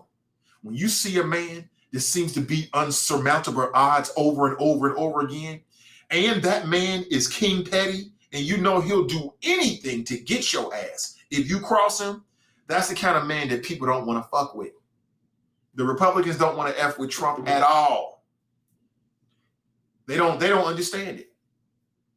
They don't understand it. They're beyond understanding it. They just accept it and play their role now. They don't understand why anybody would listen to this clown to the point where they were willing to kill Mike Pence. Think about that. Armed people stormed the U.S. Capitol and were chanting death threats to the U.S. vice president, who's a white male.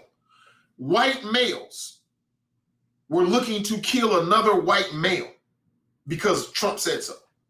If you don't think that that's influence, then I don't know what influence is to you. They are scared to death of Trump. They better not. And some of these local Republicans are scared to death of Trump. Alex Chiantafulu is scared to death of Trump. He won't, even if he thinks in his head that Trump says some dumb shit, he won't ever, ever publicly say anything to go against Donald Trump. He's scared to death. Why? Because he's seen that Trump is King Petty. I forget the guy's name, but he was in line to get a big time appointment in the Trump administration. right? He was that guy, 100% Republican. The problem is during the election of 2016, this man wrote an op-ed piece in which he criticized Donald Trump and said he was bad for the party. Donald Trump won. That man, I forget the guy's name. I can see his face. I met him once or twice.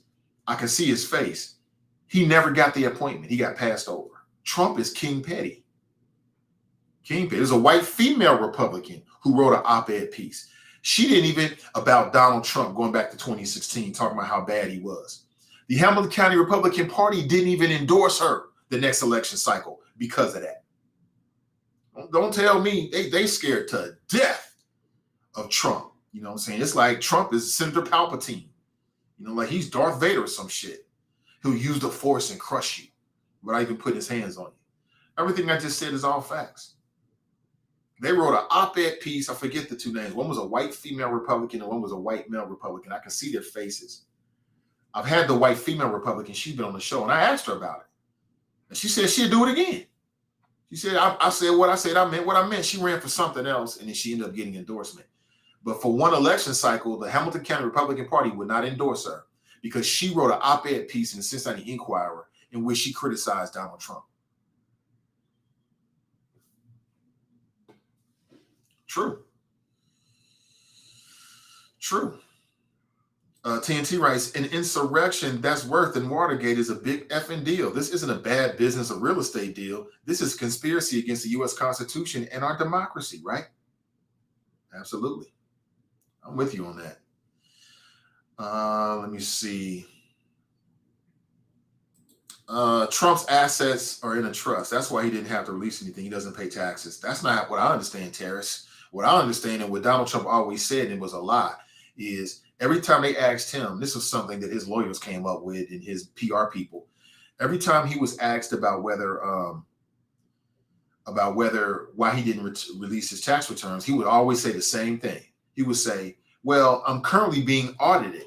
And as soon as the audit is over with, well, then we'll show those documents. You still ain't showing. Lemmy, I just told you why the Republicans are scared of Trump. He's the Teflon Don. And at his word, he can move people to commit acts of violence. At his word. Stop the steal. Stop the steal. At his word, they were willing to execute Mike Pence, white male Republican, lifelong Republican, arch conservative, friend of the fetus, Mike Pence. So if he can get a mob to do that with Mike Pence, then he can get a mob to do that with Mitch McConnell. He can get a mob to do that with anybody inside the Republican Party. They don't want to fuck with Trump at all. Again, when you're dealing with somebody that will do anything and you're not willing to do anything, they're always going to beat you. They're always going to beat you. Angela writes, curious, has there ever been or will be a Democratic president as powerful and command the degree loyalty? I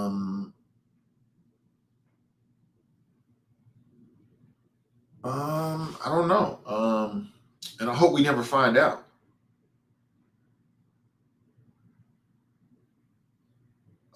I don't know. I can't think of anybody. Certainly wasn't Barack Obama because he couldn't even get people to come back out for those midterm elections. And we'll never know because most of these presidents would never do the shit that Trump did, like whipping people into a frenzy over a lie that's purely self-motivated to try to get him reelected. And I think the biggest thing about those January 6th committees is we know for a fact that Trump knew that he was lying because all those people told him, they told him he was wrong. But it's just the levels of it. But what you're hearing is that's how Trump operates. You know, throughout Trump's entire life, if he had an obstacle, he would just try to do some old bull rush it. He'd just try to go straight through it. So when he became president, he put those same tactics in play. That's just, how he rolls, right, wrong, or whatever, in my opinion. Good morning to you. Stand down and stand by, right? Stand down and stand by. He said that, I believe it was in the first presidential debate. He was asked a question about white supremacists and the Proud Boys supporting him. And he said something like, yeah, well, I don't know about that, but to the Proud Boys, what I would say to them is stand down and stand by. When he said that, it's now documented from people within the Proud Boys Association that they took that as, oh, he wants us to keep going. It's been reported the Proud Boys membership doubled or tripled right after Trump said that. He helped their recruitment efforts into a white supremacist organization. But yet you got black Republicans running around here like Drop and T-Grag carrying his water. Huh? Huh? You know what I'm saying? I mean, I don't know. Ernest writes, exactly, Nate. Trump got goons that will pull up with the straps, scared them country club Republicans. Right. Scared the shit out of them. Remember when he did the baby Bush? The other Bush brother that one day he was running, former Florida governor who was running, he made him look dumb on stage during the GOP primaries. He made him look dumb because Trump was willing to say and do anything. He talking about people's wives, Ted Cruz, and how his wife is ugly. He'll say anything. How Ted Cruz's father was involved with the assassination of JFK. I mean, he'll just say some crazy shit to see if it sticks. And when it sticks, he's like, oh, I got it. He'll just keep pounding it. Jed Bush, that's right, Jed.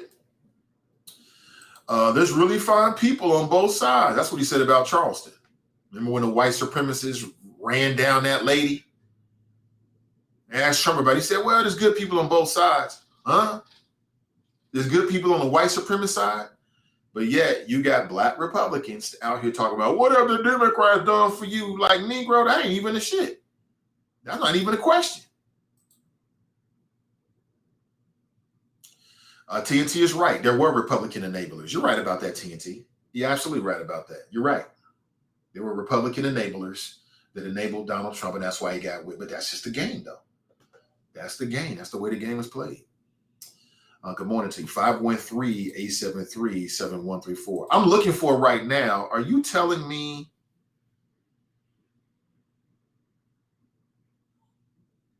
that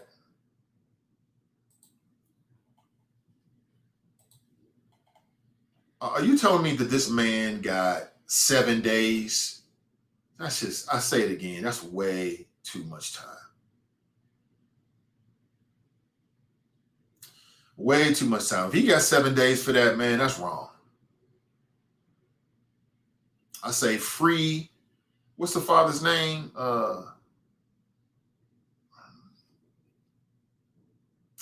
Tonio Hughes. Free Tonio Hughes. I bet you the sheriff deputy is down there like, damn, I really didn't want to pull you off, son. I wanted to let you get your justice in. Judge Megan Shanahan and the Hamilton Sheriff's Office would like to emphasize that this behavior will not be tolerated in the courthouse.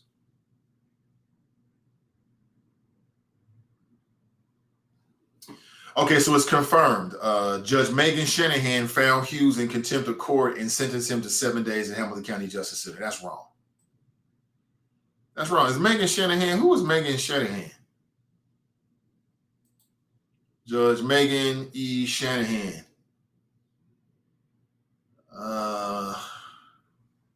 She Democrat, Republican, even though, I'm just saying. She's a Republican judge. Would it have made a difference? Maybe. Judge Megan Shanahan, he didn't deserve that. The same judge in the Ray Tensing trial. Oh, boy. Yeah, I'm with you, Brenda. 7 days is way too much time for that. That's a crime of passion.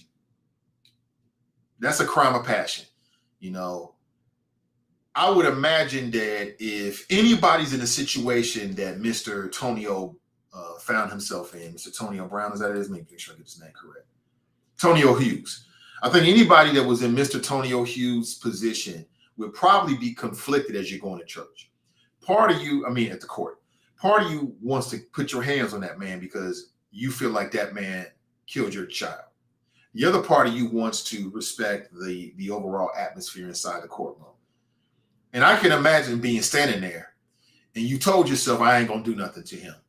And then he looks wrong. he moves something, or you just something hits you, and before you know it, you at his throat. I don't understand what justice is in Hamilton County anymore. Judge Megan Shanahan, no.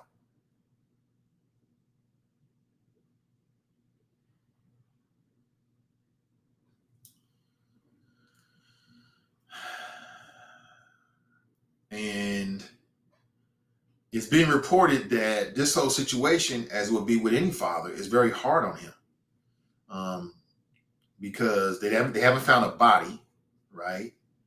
And I'm reading from an article in WLWT or WCPO. No, Fox 19 Now this morning. And from what I'm reading, that people are saying that man is on the verge, that he might hurt himself. You know what I'm saying?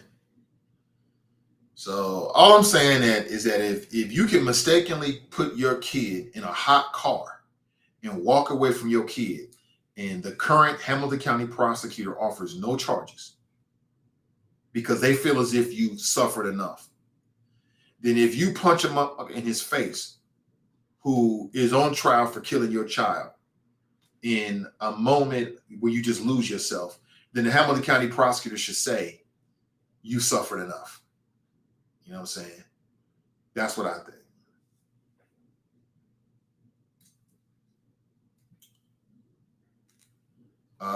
Mr. Brown told Jamaica Cobb that he was very upset, and that since she killed their baby, he was going to do something to her baby, Nilo. These crazy ass Negroes out here, man. Crazy.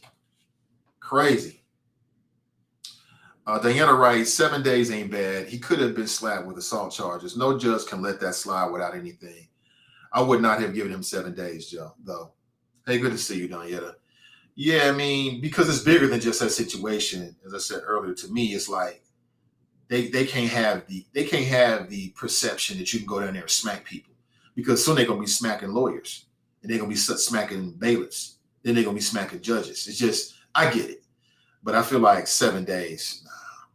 Nah. Daryl writes, black men aren't allowed to show emotions.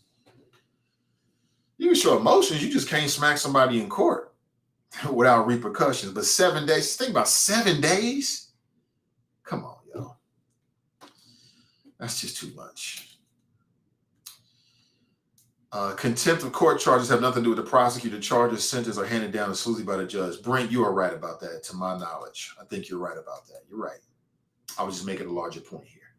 Anytime I can make a point about Joe Dieters, I'll make the point. Pamela writes, 48 hours at most. Yeah, a couple days. But 7 days? Diana writes, F the courtroom atmosphere. You know, like I said, as a parent, if I was, man, y'all lucky. They're lucky I ain't a sheriff bailiff. Because like I told you, I would have got a momentary, like, case of the noodle legs. Like, I can't walk. I'm walking in molasses. It's just taking me so long to get this man off of this man, right? It took me a couple minutes, a couple seconds, a little longer to get over there. But, you know, people down there got a job to do. If they want to keep that job, they better do the job. So I get it. TNT writes, she is Republicans, and she's running for the re-election this November. Donnie B writes, white female Republican judge who tried the first Ray Tensing trial. Oh, boy. Let's not even get me started on that shit. Brenda writes, I cried watching that. Yeah, I could see that. Donnie writes, yeah, 1 or 2 days would have done them, or a small fine of like $100, right? Like, you know, that's your kid. You know, your kid, it means everything for you. You know, people will die for their children and kill in a second with no words and no tears about it. Daryl writes, black men aren't allowed to show emotions. You know, we know that men have to cry in the dark. We understand that. We get it. Ray Tensing is a trigger word for me. Me too. So I think about the fantastically horrible job that the current Hamilton County prosecutor did, and then how local media completely let him off. They ain't questioning him. They just let it go. Like, well, you did your best. It's going to be hard to get a conviction of a white officer killed a black man, so we'll just leave it like that. Huh? I ain't with that, but it is what it is. Coming up at about a little bit after 9, I'm scheduled to get a call from Steve Gooden, who's down at the courthouse every single day. He's going to give us his thoughts about what he sees in that PG Sittenfeld trial. And like I said yesterday, man, some shit came out. Looks like it kind of came across to me that when developers in town, boy, people start looking like where they at, who they at, what they want, how can I help? That's kind of like what I'm piecing together from the testimony yesterday. And some names got dropped, including Sam Malone, saying that he was working with the federal government. And I'm not going to assume anything negative. I don't know. Maybe Sam Malone didn't know he was working with the feds. That he thought they were developers. Maybe he did know.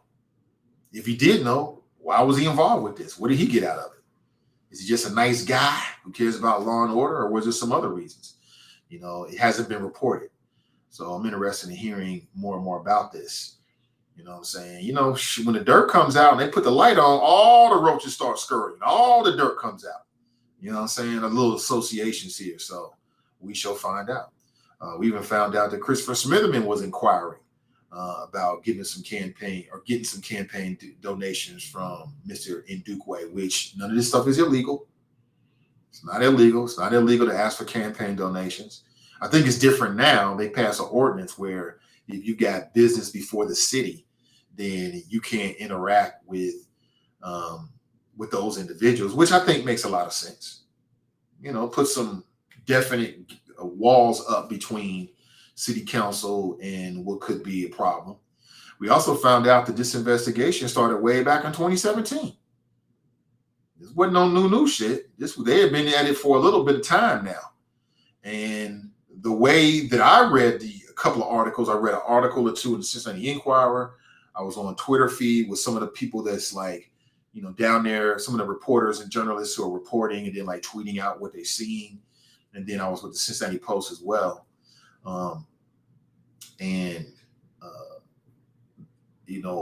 What we found out is that that there were other targets that the feds were looking at a lot with different people. You know what I'm saying? We found that out. We found out that Sam Malone introduced the developers that ended up being FBI agents to Jeff Pastor. Found that out. What's going on there? So it's going to be real interesting to see what comes out today and what comes out next week. Now, from what I read, they're saying that this should be over in a couple of weeks. So maybe by next week, we can get to jury deliberations. Who knows how long they will deliberate something like this. So, Mr. Sittenfeld's guilt or innocence will be determined by the jury.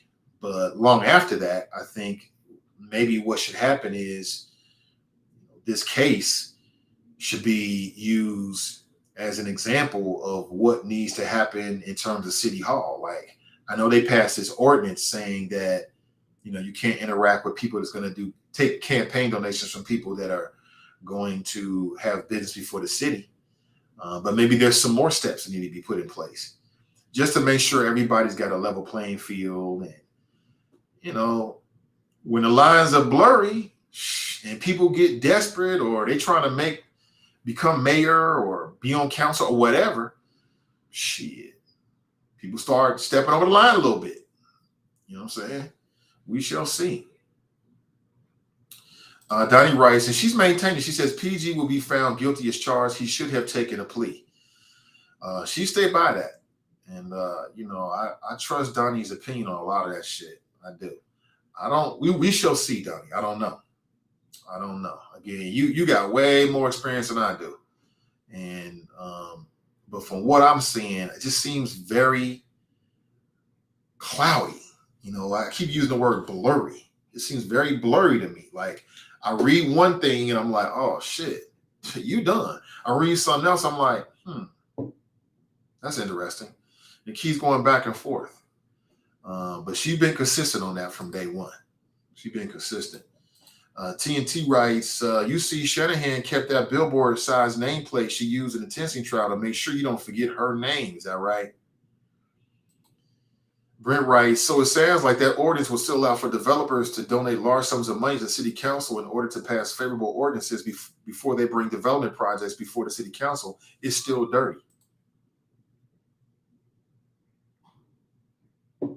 Yeah, right. There's a way around most things. So what you're saying is, so before a project is officially announced, developers can try to influence council persons with campaign donations, because campaign. See, what's a campaign donation? A campaign donation gives you access. It gives you access. It gives you an opportunity to get on the phone with a candidate or to meet a candidate for lunch. You know what I'm saying? You tell a candidate, I got an $1,100 check for you, they're going to get on the phone with you. They'll get on the phone with you. And they don't get on the phone with you, at the very least, they'll meet with you for sure. And then during that meeting, you get a chance to influence them. You know what I'm saying? They don't have to do what you say, but human beings are human beings. You sit down with somebody, you face to face, and they're communicating something to you, you're going to hear them. That might influence you. That might sway you. But it's going to leave an impact because you now heard their presentation. And that's what a campaign donation, at the very least, can give you. I don't think it buys a vote. Like, why do you think these people be giving campaign donations?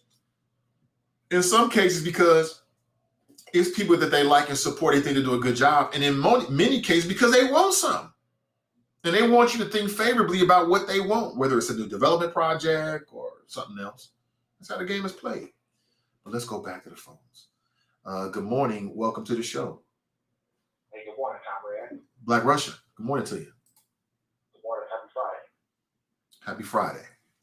What's on your mind, brother? Hey, not too much. I'm out the park, getting ready to go into the courthouse. You said something about influencing development deals. Right. Right? Like, the thing about, there's a fine line, and the thing is, you can't exchange your vote on a specific deal for campaign contributions. It'd be one thing if somebody gave you money as a donation and you're just, pro-development and you're selling yourself, I'm a pro-development type person, blah, blah, blah, saying that you don't want funding deals. See, PG tried to do some of that.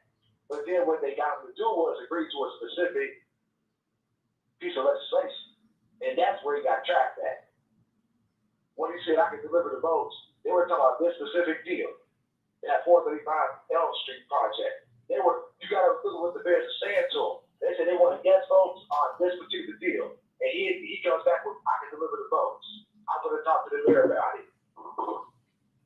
That's where he got caught up at. It wasn't the fact that he was pro-development or not. It was him saying for a specific vote he got.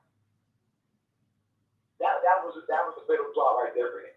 Once he made that agreement, he was done. I mean, he got him on video, audio, saying all of it. I can deliver the votes. That's the problem he's going to run into. Yeah, people are saying, are you on speaker? People are saying it's hard to hear you. Oh, I'm sorry. Let me, I'm kind of driving. I'll pull over real quick. Yeah, I want to make sure people hear what you have to say. Is that a little better now? You sounded good to me, but I'll let the audience tell me. I mean, if you're not on speaker, that's always going to be better, generally speaking.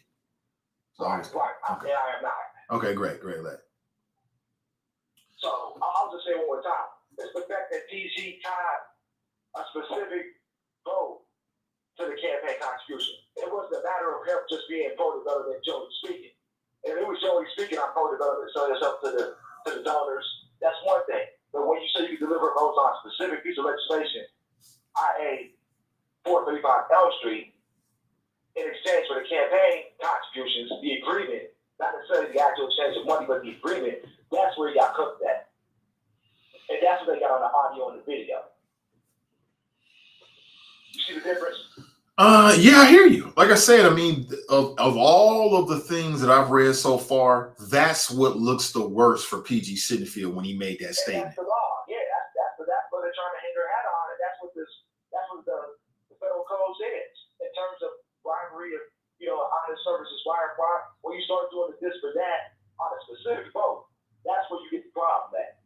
If he'd have kept it more broad, he might have been okay. I don't think it's that open and shut, though. Is it really that open and shut? Like I said, your boy Brian Shrive, and I know you think he's a great legal mind. You talked him up so many times. Yeah, that's your man, 100 grand, right? Great legal scholar. He said just yesterday that it's an uphill battle for the federal government in their case against PG. Yeah, I saw that. Yeah, so it obviously isn't so open and shut and black and white as you're trying to make it out right now. Like I'm a layman, so I'm falling back on other people's expertise on this on some levels. Yes. But your boy Brian Shrive, great legal mind. He says uphill battle, 50-50 that the government can prove their case. Yeah, I respect Brian. Brian's a great legal mind. You know, the thing is, this is a busy guy. He's not in the court every day. So, like, he's going on the news reports and what's being said, and I can appreciate that. I think Steve was probably a little more eloquent on it. He's in the court a lot. And I think he would agree with the fact that the government is doing a pretty good job of tying that's one specific vote to the exchange of the agreement of the exchange of money. That's the whole thing. That's the whole thing. It's not about just being blind. Maybe Brian's assuming that the jury gets lost in the minutia because PG's telling it's just politics. So I mean, jurors are usually lay people. They can get lost in that and think it's just the courts are doing business. But if the government keeps hammering home the fact that they tied 435 Elm Street to the campaign, to the agreement of getting campaign contributions, they got them.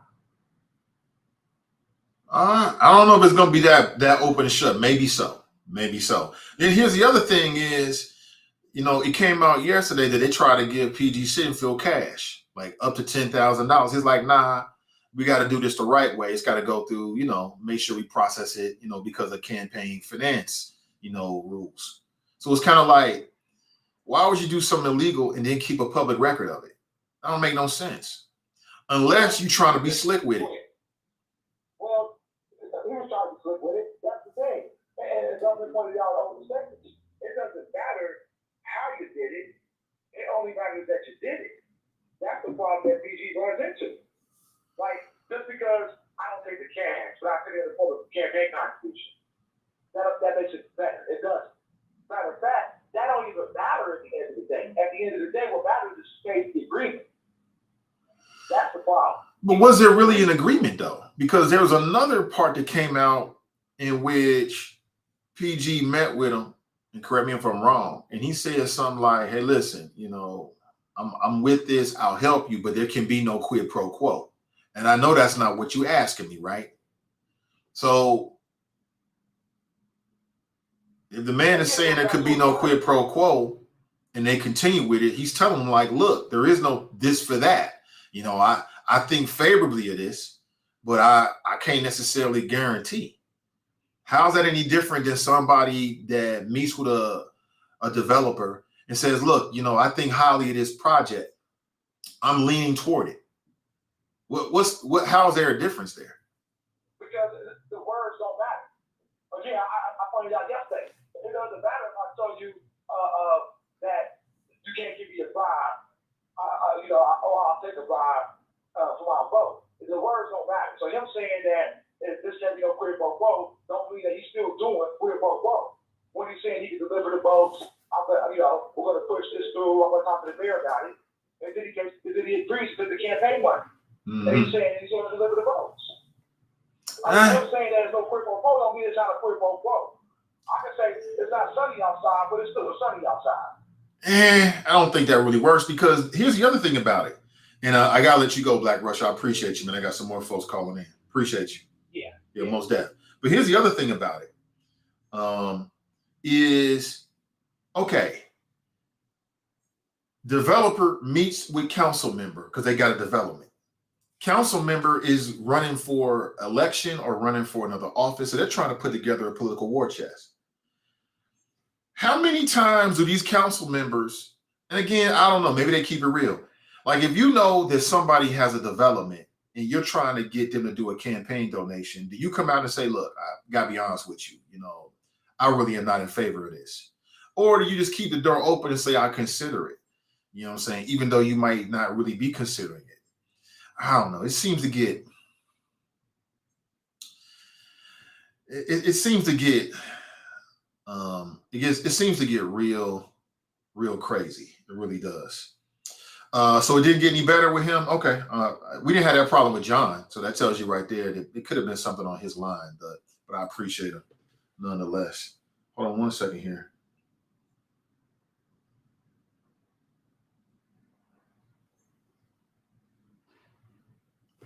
I got a call from somebody else, and I want to make sure you open the door for it.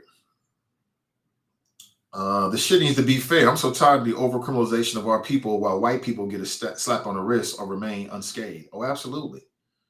Absolutely. Like, I don't know what the difference was, but there was a big difference in the way that the case of Tamir Denard was handled and the way that things seemed to be handled with PG Sittenfeld and even Jeff Pastor.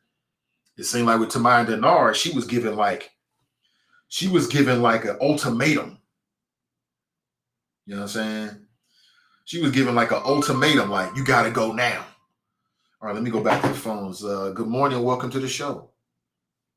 Good morning, Nathan. It's Alicia Reese, and I wanted to just call in. I wanted to make sure I got this information out to your listeners. I'm just leaving.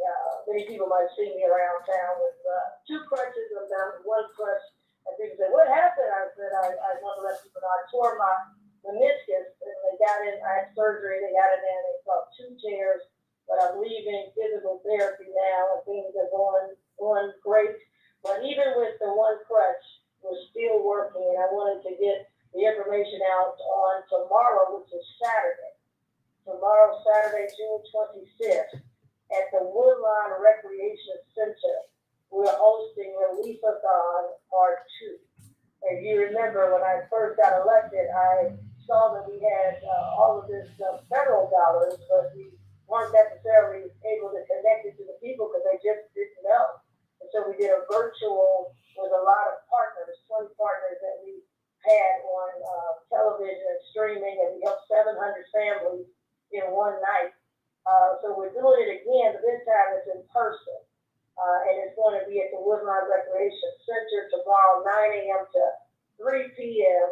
And it's going to have a number of everything that you need right there. Duke Energy will be on site. Waterworks will be on site. So you'll be able to go over to their computers, get your bill, and then bring the bill in the same location. We'll have computers from Jobs and Family Services, and they will take your application right there.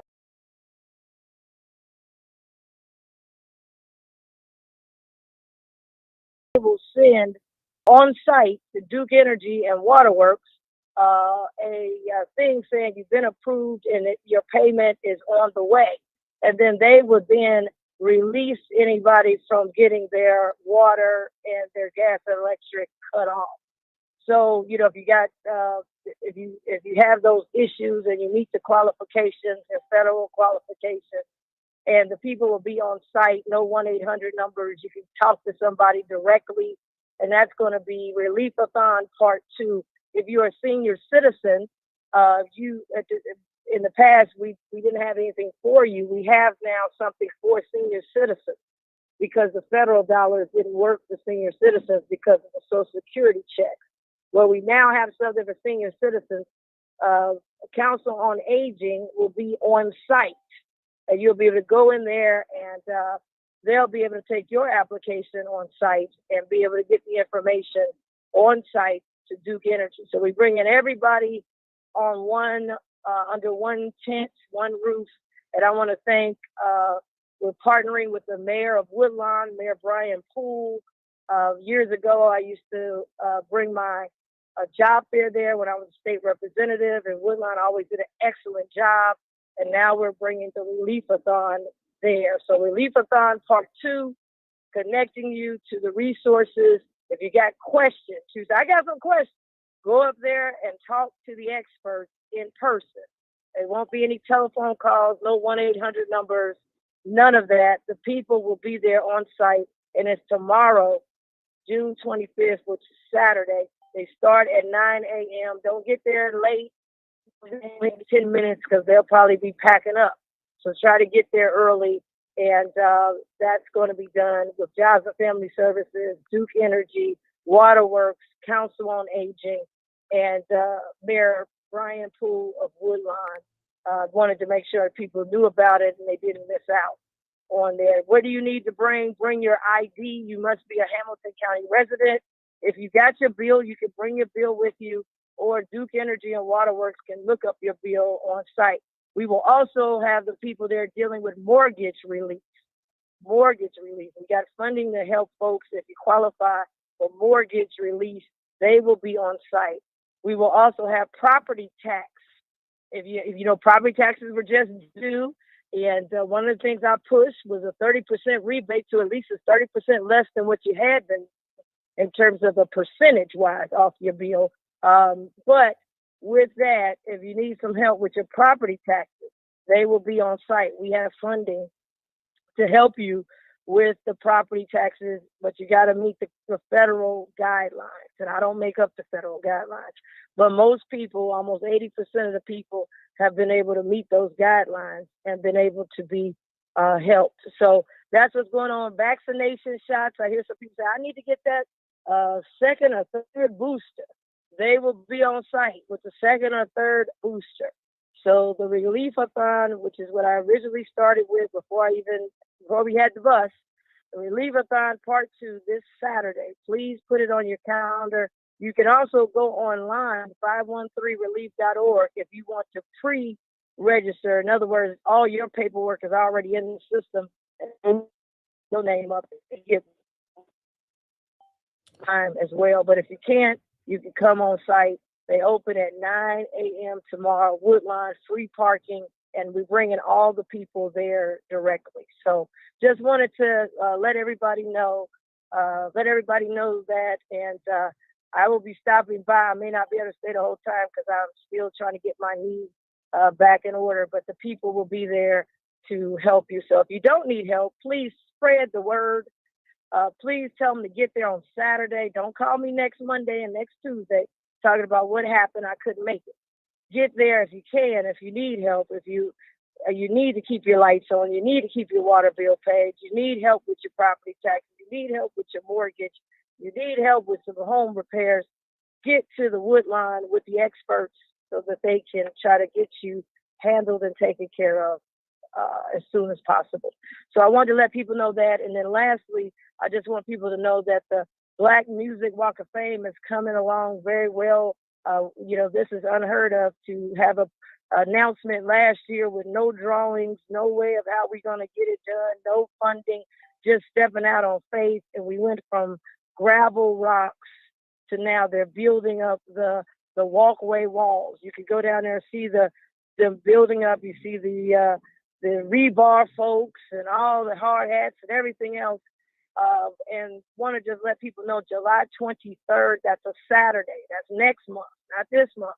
July 23rd, it'll be Music Festival weekend, but that Saturday from noon until about 3 o'clock, we will have the induction, the dedication, and a community celebration. It'll be completely free.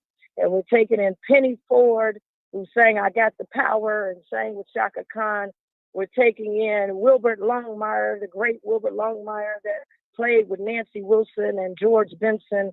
We're taking in Midnight Star with all the original members. So the Callaways will be coming in from California, Penny Ford coming in from Germany, and we've got also High Tech, who is made a major impact in the hip hop world, and in fact just got his master's in terms of all the rights to his music that he wrote. So anyway, that's happening. That's Saturday, July 23rd, noon. It's absolutely free. And I want everybody to put it on their calendar. You don't want to miss it. We've got Essence Magazine coming to town, Black Enterprise coming to town. Somebody said BET's coming to town.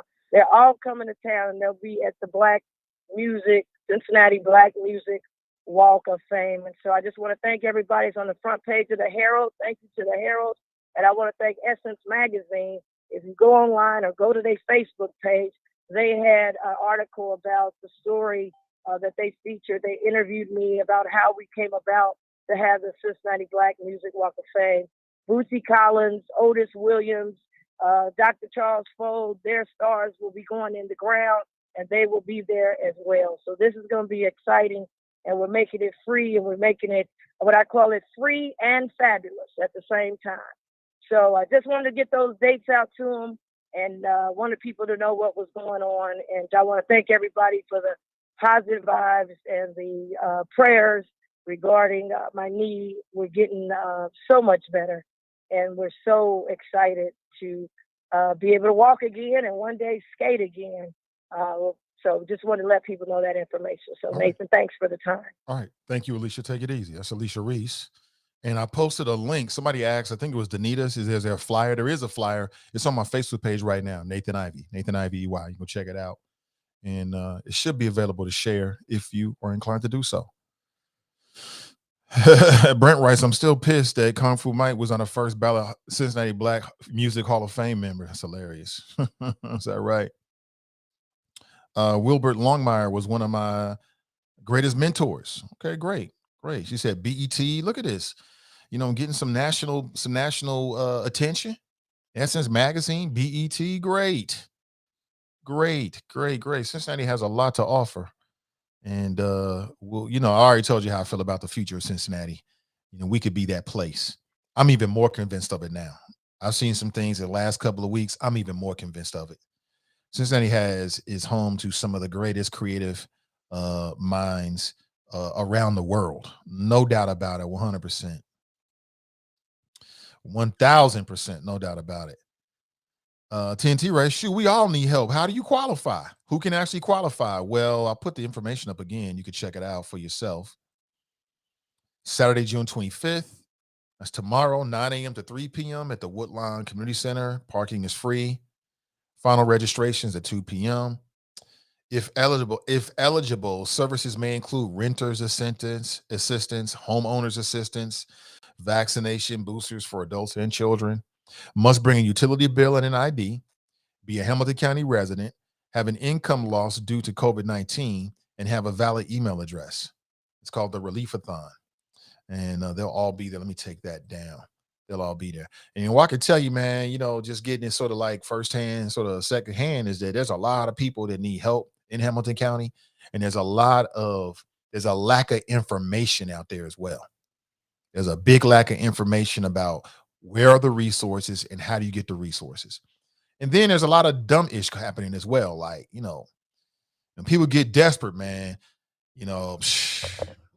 let's just say that, like, when people get desperate and bills is in play, they will do damn near anything to try to get the resources that they need. I'll just leave it like that. It's human nature. Kashar writes, she gets it done. Alicia for mayor. Maybe so. I don't know. People have different opinions about Alicia Reese. So you tell me. All right, 513-873-7134.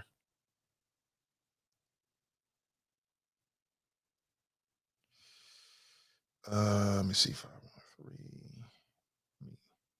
513-873-7134. So a couple things going on with me today. My oldest daughter with the wifey is 17. She is 17 today. And she got this whole thing planned out. Oh my God, these 17-year-olds. So I'm very happy for her. I look at her and I'm like, where did my little baby go? It's just amazing. 17 years ago today, she was brought into the world. I'll never forget it. I was terrified because they give you this little human. When you're going into a pregnancy or a birthing situation like that, you're afraid for your wife because a lot of women die, during pregnancy. But you try to do everything you can to make sure that the wifey is healthy and emotionally got a great environment around her so she can, give birth to the child and still recover. So you're worried about that. And then you're worried about your child. And you're standing there and, you start to hear this little voice. Yeah, it's trippy. And then you see this little human being that you've been in love with and been nurturing through the belly for all these months. You've been talking to the belly and playing music to the belly. I remember all that shit.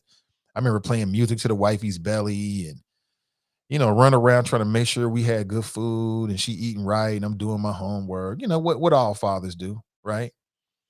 And when you finally see that child, I was terrified because they're so little. You know what I'm saying? She could fit, I could hold her like this. She was like this long, right? She's like that long. I could hold her like that. And I remember like I was afraid I was gonna break her. And then they bring the kid home, and you don't have no idea. I didn't know how to raise no damn kid. I had to fall upon my experience of being an older brother and just kind of remembering what I did and what I saw my mother do. The same thing with the wife. We don't know what to do with no kid. They don't tell you like do this, do that. You just kind of like figure it out. Like, oh, baby hungry, baby need a bath, baby need to be changed. I remember taking her to Eden Park in her stroller. I remember all that shit, man.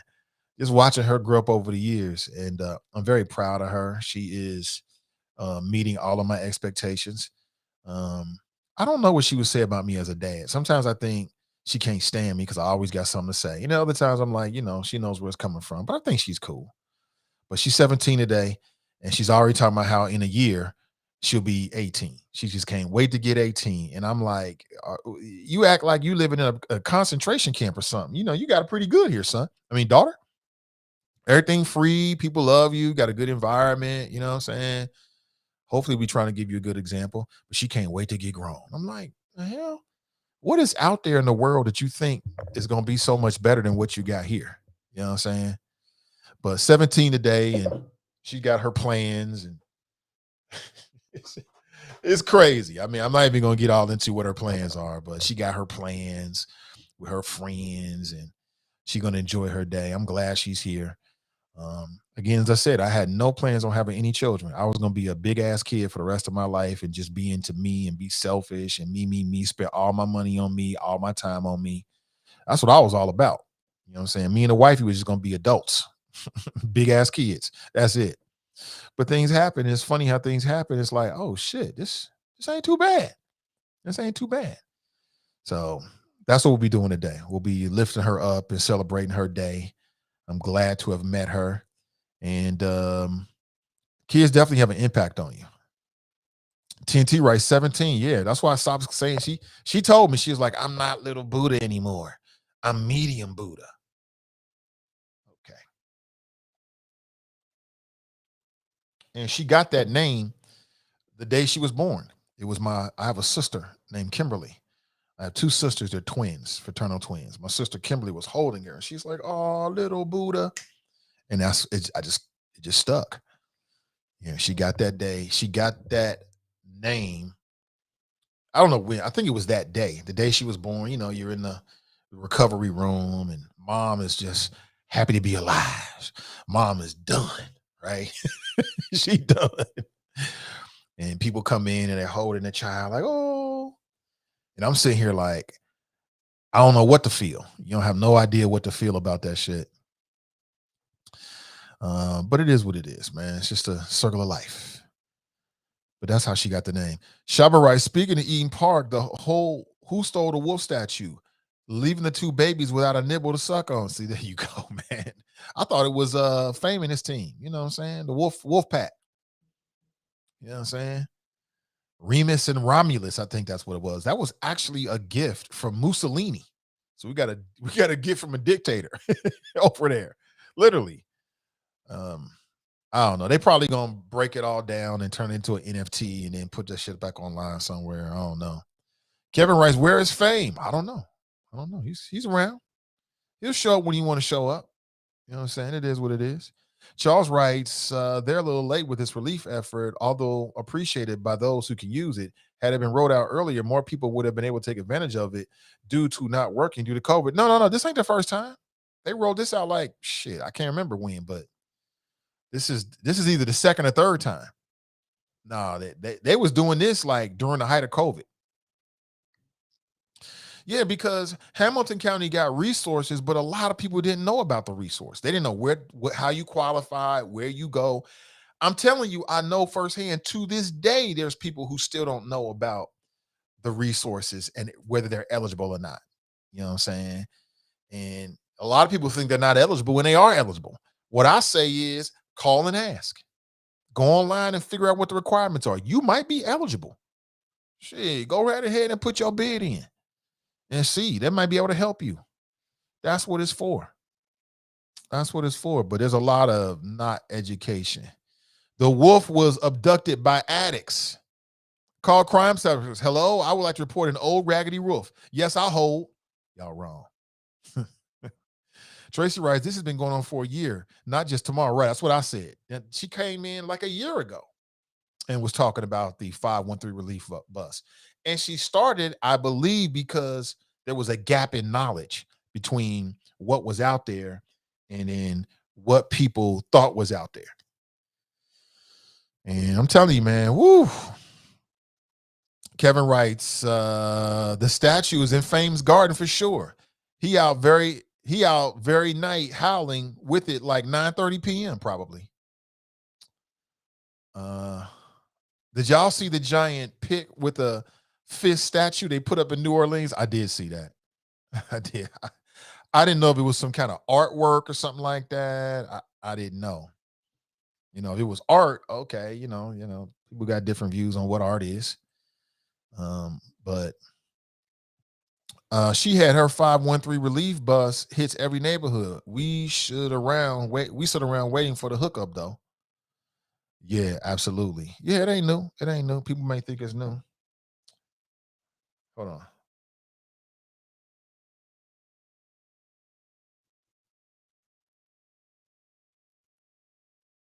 Okay, great.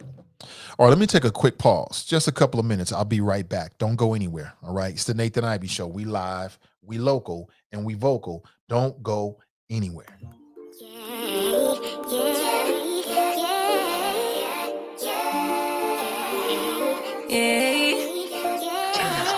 Bad little flex, she wanna know me. I stay low key, all gas, no brakes. Baby, let them hoes sleep. Body on 10, make your girl OD. I get in my way, never out of my lane. Feel like you the one and I'm on one. So what it's gonna be? Baby, squad up, we finna go deep. Riding on a team, got what you need. Baby, won't you keep me company? Give me something to do when I get lonely. I got something for you when we get home. If you let me put it down, when I hit the town, you should lie on me. Keep your minds on me. On try, baby, I think you should side with me. Stay solid one time if you lie with me. Just promise you never lie to me. Keep the moves on tuck. I know it's all up. Everything good. Keep the vibes on crush. I know it's all good. Know it's all love. Know it's all love.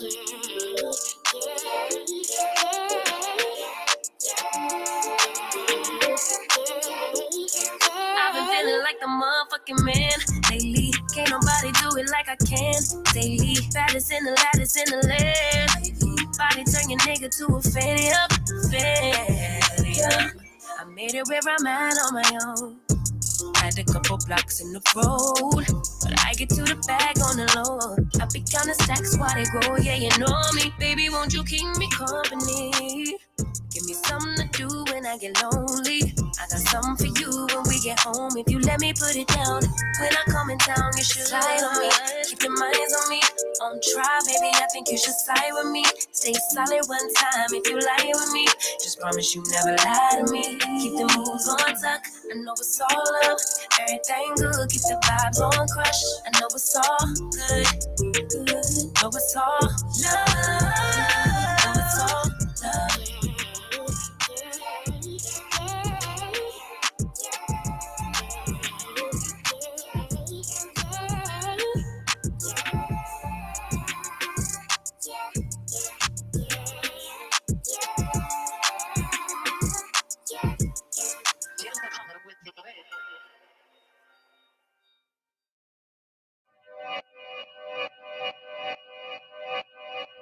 All right, good morning, everybody. Welcome back. Just a couple of minutes. Get a word in from our sponsors. Today's show is brought to you in part by our friends over at Wing Champ. You can check them out online. Check out the full menu, 3ws.originalwingchamp.com, or just hit the link in today's description. And oh, by the way, you can also pick up your Creamerlicious brand ice cream as well out at Wing Champ. Good morning to you. Don't forget, starting today, is the Black Economic Empowerment Market. It's the largest inner city outdoor flea market. If you're interested in getting a space, call Tanya Dumas at 513-830-4206. Right, and give her a call. I believe that the tables are $25 if you're interested in getting a single table. They got many spaces available. They're going to be located on the Marva Collins College Prep campus. I'll say it again, Marva Collins College Prep campus. That's at 6855 Don Road in Roseline. Come one, come all. Now they're kicking it off today. Friday, Saturday, and Sunday is their schedule all the way through October. Okay. On Fridays, their schedule will be 12 to 7. On Saturdays, from 8 a.m. to 5 p.m. And again, the same schedule on Sundays, 8 a.m. to 5 p.m. You can sell your wares, your produce, your home goods, your services, your art. Again, if you're interested, call Tanya Dumas at 513-830-4206. Today's show is also brought to you in part by our friends over at Renew Community Church. They offer a Sunday morning masterclass. You can check them out this Sunday.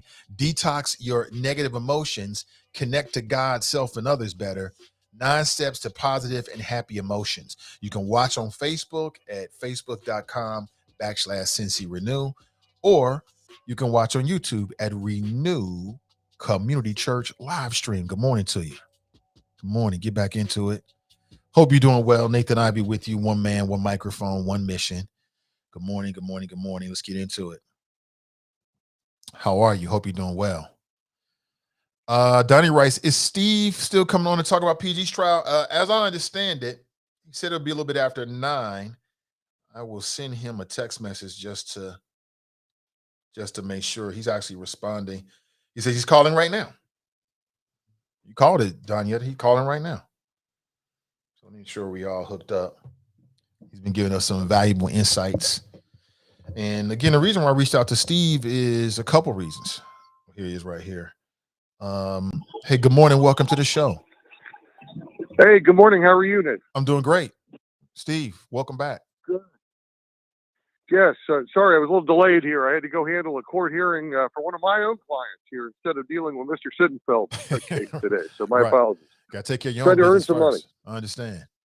So, Steve, Right. Tell us about what happened in during yesterday's trial of any significance to you. Well, we're learning a lot more about the prosecution's case, and I would just say the jurors seem very happy to finally be getting to hear the rest of the tapes. Because, what I've been saying all along is, if I were one of these jurors, what I would really want to do is I'd want to tell the lawyers to please shut up and just play the tapes so I can hear what was said and see what was done, and then I'd like to hear Mr. Sittenfeld explain it all. I think it's, from that standpoint, they're going to want to hear it from the primary sources rather than all this, talk about the American political system, which I think has really worn them out. So that has finally started. It's a very, unfortunately, kind of slow and laborious process. Under the federal court rules, you can't just play the tape. You actually have to make somebody, the guy who made the recording, whether it be video or audio, has to come into live court and testify under oath as to how the recording was made. And then that individual has to actually be the one to play it. So there's a guy named Nathan Holbrook, who was the primary FBI officer.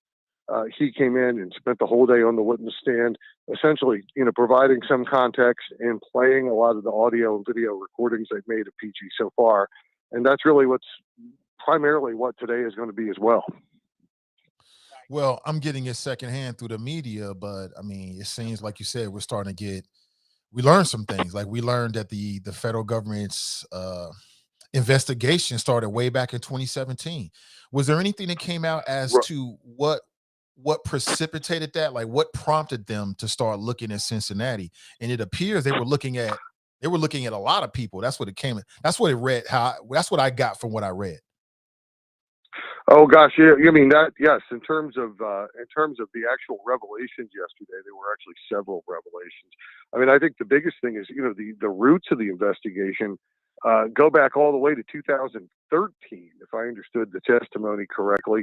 It all seemed to begin with a former councilman named Sam Malone, who a lot of folks may remember. He seemed to be the first individual who began working with the feds all the way back in 2013. And the testimony isn't really clear as to whether or not he approached them or they approached him. We don't really know that. And that's something I suppose that will get flushed out on cross-examination. But Malone, it looks, based on the testimony yesterday, was the one who made the initial initial introductions. And it looks like they did cast a very wide net. And it looks like there were all kinds of political figures who had an interest in meeting with these agents who were posing as developers. And so there were, you're right. I mean, virtually every name around City Hall at one time or another got thrown around, with the exception of me. I wasn't on council at that time, I'm happy to say. But I mean, everyone from Alicia Reese to Chris Smitherman, everyone got mentioned in some way yesterday. There's no indication they really did anything wrong, but they were certainly these agents and the folks posing there, and Malone working with them. Were really, really looking to meet with anybody they could at City Hall from the looks of it. Yeah, I'd be very curious to figure out why Sam Malone was doing this. Did he know they were FBI agents? Did he not know? And if he knew, what was his motivation? Was he dealing with some kind of his own issues that he was hoping to get dealt with? I mean, none of that really came out, at least that in terms of what no, I it read. really didn't. And it really didn't, and it's very frustrating. I mean, it's very clear. It was clear to me anyway that he clearly knew he was dealing with the FBI. And, a lot of folks, may remember, he had his own controversies, both when he was on council and when he left council. There were some controversies about a nonprofit that he was involved with that was associated with the Metropolitan Sewer District, where he was working as a consultant. And there were a lot of folks at City Hall that questioned his contract with the MSD and what he was doing for that money. And he was working for a law firm, as I recall, that was doing some sort of consulting services. And there were questions as to whether or not Mr. Malone was really performing the work for which he was being paid. So I don't know if the investigation, spun out of that. They didn't reference that, from what I could tell, at all yesterday. I didn't see all of the testimony, but that seemed to be kind of a question mark. And I would imagine Mr. Sittenfeld's lawyers are going to get at that again, probably later today when the cross-examination of the agent begins. Yeah, very interesting. And then it also came out that Sam Malone, and correct me if I'm wrong on this, Steve, but Sam Malone is the person that introduced the developers / FBI agents to Jeff Pastor. Am I correct in that? That's how I heard it too. I mean, that's what I understood from the testimony. I didn't hear that actual part of the testimony, but I've seen some of the reports and transcripts of it. So that, that's how I took it as well. Wow, that's interesting. So was there anything? They was very interesting. They kind of talked around Sam's involvement a little bit, I thought, but they weren't as specific about what he did and didn't do. And I was a little surprised by that. I would have expected the FBI agents to have very detailed notes, and maybe they do, maybe they don't, but they were a little vague about how Sam was involved. So as you're looking at the jury and you're reading the jury, how do you think they responded to some of these secret recordings in which PG is meeting with the FBI? In terms of what was reported, it seemed as if there were some things that came out that might help PG, but then there's also some things that would hurt his case as well. But how did you read it? Well, again, I wasn't there for the whole thing yesterday. We're going to go back and see a big chunk of it today. But from what I know, the jury is very engaged whenever the recordings play, and that's what I've seen. When I've been in the portions of the trial that I've seen, they are extremely engaged when the recordings happen, and this happens in cases like this. I think there have been so much. There's been so much talking and posturing by the lawyers that it feels as though the jury's getting frustrated with that. They feel like the lawyers are getting in the way. They know at the end of the day that this is a case about what is on these tapes. They just want to hear them. And so whenever the tapes get played, the jury seems to really lean forward, perk up, and listen, whether they hurt or help. And really, what's really emerged, the big picture here, is that PG was very aggressive in terms of raising money from these folks. Clearly linked, his help on these projects with fundraising, because every time they ask him for help, almost within moments, he's talking about, his PAC and so forth. But there doesn't seem to be a moment where he says, if you don't pay me, I'm not going to help, or I'm going to block the project. there's never a moment where he goes the other way, which would be, I think, very helpful to the government's case. And I assume if they had something like that, they would have highlighted that right up front.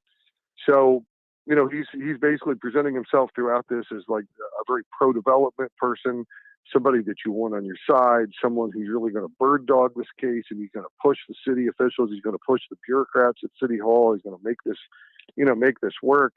And he talks relentlessly about fundraising. And as the prosecutor said in her opening argument, the quid pro quo part of this is very subtle. Him asking for the money is not subtle. Him linking it to the project is more subtle, and that's really going to be the judgment call the jury has to make. Right. I think that's fair. I mean, there's one point in which they're trying to get him to go on trips. He's like, nah, I don't want a trip. They're trying to get him to take cash. He's like, nah, let's do it. Right. Let's do it the right way. And it's like, okay, so if you're committing a crime, why try to like keep a public record of it, right? That doesn't make any sense. Correct. Unless you're trying to be slick with it, right? I don't know. It seems. So when I talked with you yesterday morning, you said, it's kind of cloudy. Did anything either convince you one way or the other in yesterday's proceedings? No, I think I would say two things. I would say I think it remains a bit cloudy from a legal standpoint. But it becomes, in my mind, less cloudy from like a personal judgment, professional standpoint, because there's really two things going on in this trial. And it seems as though, and this is a place where, frankly, I disagree with the defense strategy. They're not just trying to get PG acquitted of the criminal charges. They're trying to absolutely rebuild his reputation, both as a person and politically. They're basically saying he didn't do anything wrong, anything morally wrong, anything ethically wrong, or anything legally wrong. I would focus exclusively on that legal argument. So they're asking this jury to basically buy this idea that PG was this perfect public servant who really didn't do a thing wrong at all. When you listen to these tapes, I don't know how anybody with a conscience doesn't cringe. Now, whether they actually cross the line into some sort of bribery, extortion, and all that sort of thing, I mean, that's another matter. But it's certainly not a good day for the city when you hear, the top vote getter on city council telling people, telling developers who are asking for his, what perfectly legal assistance, that'll be $20,000 to my PAC. Whether he did it in a way that's legal or not, separate matter. It should, in my mind, totally disqualify him from any kind of future in politics, in my mind. It's not what we want. It's the kind of thing that we were trying to outlaw, with our ethics ordinance, back when I was on council. It's this thing about, even if it's technically legal, it shouldn't be. It looks terrible to the public. It undermines the public's faith. These are tax dollars that are being used in these incentives, and they ought to be awarded in a way that's sort of beyond politics. That's why we have an economic development department and people to vet these things. So, I mean, I really think that the defense isn't just asking for him to be acquitted; they're asking for like vindication and validation of how he conducted himself. And I think that's a heavier ask, and they're actually sort of putting more of a burden on themselves than they should be by doing that. That makes sense. Just two last questions for you, Steve. One is, speaking Sure. of defense, is entrapment a defense possibly for PG Sittenfeld? It's really, really, really hard, virtually impossible to raise the entrapment defense in federal court these days. I mean, the courts have extremely limited the entrapment defense and essentially have kept it out. So the short answer is no. No, but the practical answer is, if a jury feels as though an individual is being entrapped, even though they can't, expressly use that entrapment defense in their verdict, they can certainly, you can see it in jury verdicts. Sometimes it's certainly something they take into consideration. And it's usually, to the defendant's credit. Okay. And then last question. So when you were on city council, you helped pass this ordinance that would deal with some of this. As you've been watching this case so far, are there any other loopholes that have come to your attention that you think should be addressed by council in terms of sort of like, drawing a clear line between what we expect from people, elected officials, and potential developers and campaign contributions? Right. There has. I mean, to me, it's, what I wanted to do when I was on council was a straight up ban on anyone involved in the economic development process for contributing to council members. Because I think any money at all taints that appearance. And I'm told, the lawyers at City Hall said that goes too far, and under the current state of the law, that interferes with the developer's First Amendment rights and so forth. But I really think that's a fight worth fighting, and I do hope someone on council now takes that up and just does a straight up ban on developer dollars. We had this kind of blue ribbon ethics panel, and that's what the chair of the panel recommended too. So there's really no way to thread the needle here. Like you're either taking money from developers or you're not. And even if it doesn't impact the decision, it creates the appearance of impropriety, which is a legal phrase that I love because I think it really does matter. It's the kind of thing, even if votes aren't being bought and sold, if that kind of money's changing hands over these big projects, the public could certainly be excused from feeling as though it wasn't on the up and up. So I think the best thing to do is just to simply ban that money. And I do hope that some of our council members, even short of a ban, refuse to take it. Well, Steve, thanks for your call. That will be a big step. Hey, anytime, sir. You take care. Yeah, you too. That's Steve Gooden, everybody. I'm glad Donnie's in the house. She's giving her own fact check. I appreciate it. What do you think about what he had to say? What do you think? 513-873-7134. Give me a call and give me your thoughts. Or you can type it in the chat. Let me see. Let me put the number up for you real quick. Yeah, there we got. Let me throw that number up for you. There it is. You can see it there. You can give me a call at 513-873-7134. Interesting. Very interesting. I agree with him. There is no way to thread the needle. I don't think there's a way to thread the needle. You can't say we're going to do this without a total ban. Then, human beings are going to find a way to do what human beings want to do. We already know that, especially when we talking about money. And then money gives you access. But that just goes back to the money in politics, period. You know what I'm saying? That's part of why politics doesn't work for real people, like everyday working people, is because you ain't got enough money to really attract the attention of people. You know what I'm saying? Like if I'm writing you a $1,100 check, I can get you on the phone. I can meet you for coffee. I can meet you for lunch.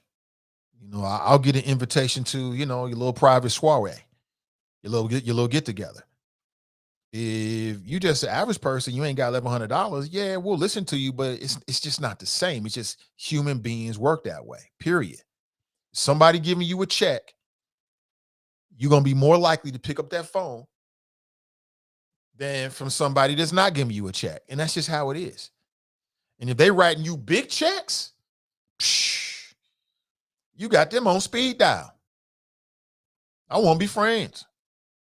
Let's be friends. So you know it and I know it. Good morning to you. 513-873-7134. Daniela writes, this guy. She writes, I don't think that's fair. Developers should be able to lobby politicians like everyone else. All right, Steve, calm down. Republicans are just as bad, actually worse. Yes, they are. Charles writes, in my 2 weeks on council. Y'all wrong, man. Man, Diana writes, well, he didn't say let's do it the right way. He said let's hide the money in the pack so no one knows that I have. He didn't say hide, but you're right, though. That's essentially what he said. Pamela writes, can you imagine the people that are going back over their calendars, dealings, phone calls, and meetings? They scared their names might be mentioned. Not everybody. Not everybody. He brought up Alicia Reese, right? And I read an article, and apparently it was reported that she did reach out. I forgot about that. I would have asked her. I should have reminded me. Who else? I mentioned Christopher Smith. Man, those are the only two names that really came out. But when I read the article, it just got the scene. Like the scene was like, oh, there's some developers in town, y'all, and they're looking for some help. And then like people just start boom, boom, boom coming out like, hey, I may be able to help you. When people take campaign contributions from people that have business, they're not going to say, you know what, I'm going to take this money, but I'm going to tell you right now, I'm absolutely not going to vote in your favor. They'll probably say something like, yeah, I'll consider it. I'll take a look at it. That seems reasonable. Is what PG did a step further than that? I would have to say yes. You know, from the audio tapes and the transcripts and what I've read, I think some of the things he said took a couple steps across that line.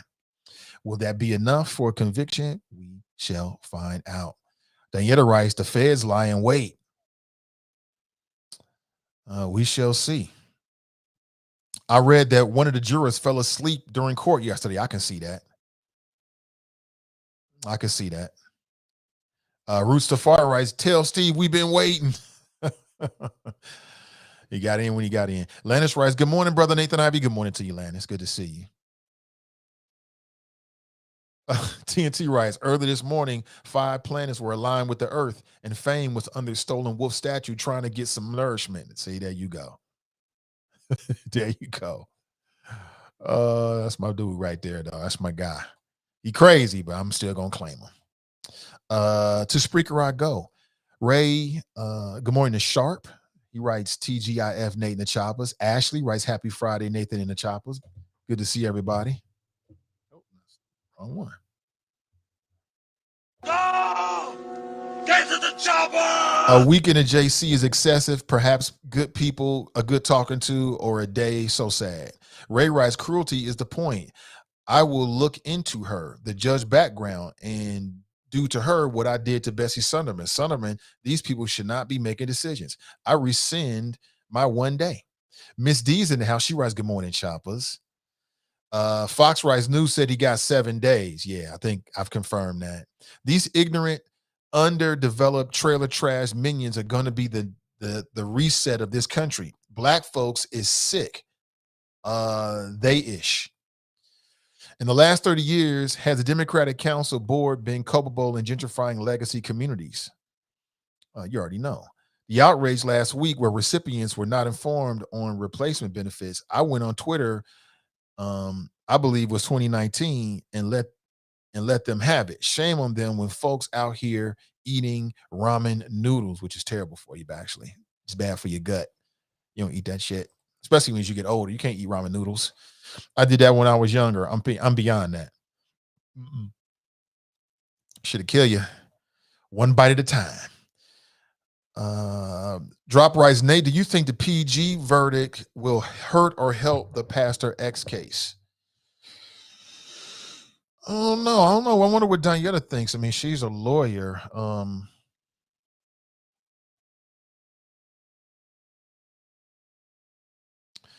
I would want to. I don't know. I don't want to be naive to believe that people aren't watching these cases and will make assumptions. So you had Tamaya Denard that pled guilty. If PG Sittenfeld is found guilty, I think the public perception will be that, of course, Jeff Pastor is guilty as well. And could that have an impact on the way that jurors look at it? Sure, it could. But I would also like to hope that each man or woman, when they go to trial, they're gonna get judged on the merits of the case. Now that's pie in the sky. We know we don't live in a perfect world, so I don't know. But let's go back to the phones. Good morning, welcome to the show. Hey, it's Donnie B. I hear you. I'm like, let me call in. Thank you. But I was busy, so I didn't get to go to the courthouse to watch the trial every day the way I normally do when it's a hot case. So that's why I haven't called you, because I don't know what's happening. And in federal court, you're not allowed to, the media is not allowed in as far as to video it or whatever. But that's changing, everybody. Come July, I just reviewed the draft of the new revised local rules for the federal court. And we're going to be a part of a pilot program that will allow the media to video in the courtroom for trials starting in July. So that will change, and we can go in, the media can go in and we'll have more insight. But a couple of things. So I don't know where they are on the tapes, but here's why I think that PG is going to get convicted. Number one, juries are not stupid. So as lawyers, we come in there, we do our little dog and pony show. We try to make, simple shit complex. But what I find is the jury see through all of that. They might not have the legal language. They might not have, all the years of education. But at the end of the day, they always know when water is wet. And so some problems that I think that PG is going to have, they keep saying, well, he told them that this money was not, a quid pro quo. Yeah, but in the same breath, he also said we got to go back to the indictment. We got to go back to the U.S. Attorney's press release of the evidence that they claim that they had that caused them, to file these charges. And if the evidence that they said they had in the indictment and if they said they had in the press release come out at trial, then I don't see how this guy escapes liability. So he literally was like, don't let these be my famous last words, but I can always get a vote to my left or a vote to my right. And when he said, this shouldn't be considered a quid pro quo, he said, but rather as an investment in my ability to deliver. And he was like, these guys want to know, look, people want to invest in a winning endeavor, right? I want to give them the confidence and the comfort that that's what they're doing. So I'm like, basically, PG thought he was on some slippery slope shit and it backfired. And he said, look, I'm ready to shepherd the votes as soon as it gets to us at council. What does that mean? I can deliver the votes. You're guaranteeing these people, if you give me this money, then I can guarantee you that I can sway the votes and I'm going to deliver. What does that mean? That's quid pro quo. Just because you didn't say the exact magic words doesn't mean that that's not what that is. And I think the jury is going to see, through a lot of that. And then I think the other problem he has is, those messages where he was like, hey, instead of putting the money here, here's a fund that nobody even knows that I'm associated with. We can put the money, let's put it over here instead where nobody can find it. Well, if you're on the up and up, why are we doing that? So I don't know. I think it's problematic if what comes out in trial is the same as what they said they had on him in the indictment. So I want to see if the tapes are going to say, what they said they're going to say, and if the undercover federal agents are going to testify to what the indictment said that they had on this guy and what he told them. And if so, I think it's a slam dunk. Is it, your traditional smoking gun where somebody's on tape like, aha, yes, quid pro quo, perfect setup? No, but I don't think that's required. I think the jury is going to be able to see through, the BS, but I'm not in court to see how it's all playing out. So the only thing I can rely on right now so far is what I've been seeing in the press and what I read in the indictment last year when he first got arrested. They had quotes about what was supposedly on the tape and in, the messages and statements that he supposedly made directly to the undercover agents. So that's my limited take based on me now being in the room. Somebody asked a question. So if PG's found guilty, does that help or hurt Jeff Pastor's case coming up later this year? Is there any connection? I think it's going to hurt. I think it's going to hurt because I think the federal judges, especially, Judge Cole, he's new to the bench, very conservative. They don't like this type of stuff. Was I going to say PG's on the wrong side of the political aisle, but I really honestly feel, and actually Judge Delott said this when she sentenced Tamaya Denard, like, the arrest of Jeff Pastor and PG Sittenfeld influenced how much time she gave Tamaya. I think, the media has made a big spectacle out of this, like, hey, there's massive corruption at City Hall.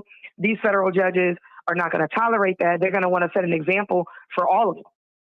So I think this is going to hurt Jeff Pastor. And my advice to him would be, look, if you know the water is really wet and you see PG get convicted, take the plea, brother. Don't play no games. Because the other thing is federal sentencing guidelines are a little different. So your cooperation, with the government, in your case, goes into the sentencing guidelines and they can factor that in when they sentence you. So coming out like, yo, I'm 100% innocent, this is an atrocity, and then they get in trial and there's tapes and text messages and emails and things that clearly show, they got you dead to rights. That can hurt you on sentencing under the federal guidelines. So people don't understand, federal is not state court. The prosecutors aren't to be played with. They lie in wait and investigate you for years before they even come forward. They have an extreme vetting process, and their track record, is a lot better than state court prosecutors. They're not perfect, so they do lose, but it's not a common occurrence. So if PG gets off, it'll be an embarrassment to the U.S. Attorney's Office because they came hard. They made a lot of concrete statements. Remember the former U.S. Attorney DeVillers, came out like he was on some Elliot Ness shit, you know, saying he was going to end government corruption at the city level and, you know, at the Ohio legislature. And so I hope that they have enough evidence to back up, you know, the claim. Because if they don't get a conviction, this is a swing and a miss that I don't think the U.S. Attorney's Office can afford to have. But I absolutely think it'll hurt Jeff Pastor if PG gets convicted. And, you know, I would love to say that race doesn't matter, but it does. So if the white guy can't get off and he's got the best lawyers and more money, what is Jeff Pastor going to do?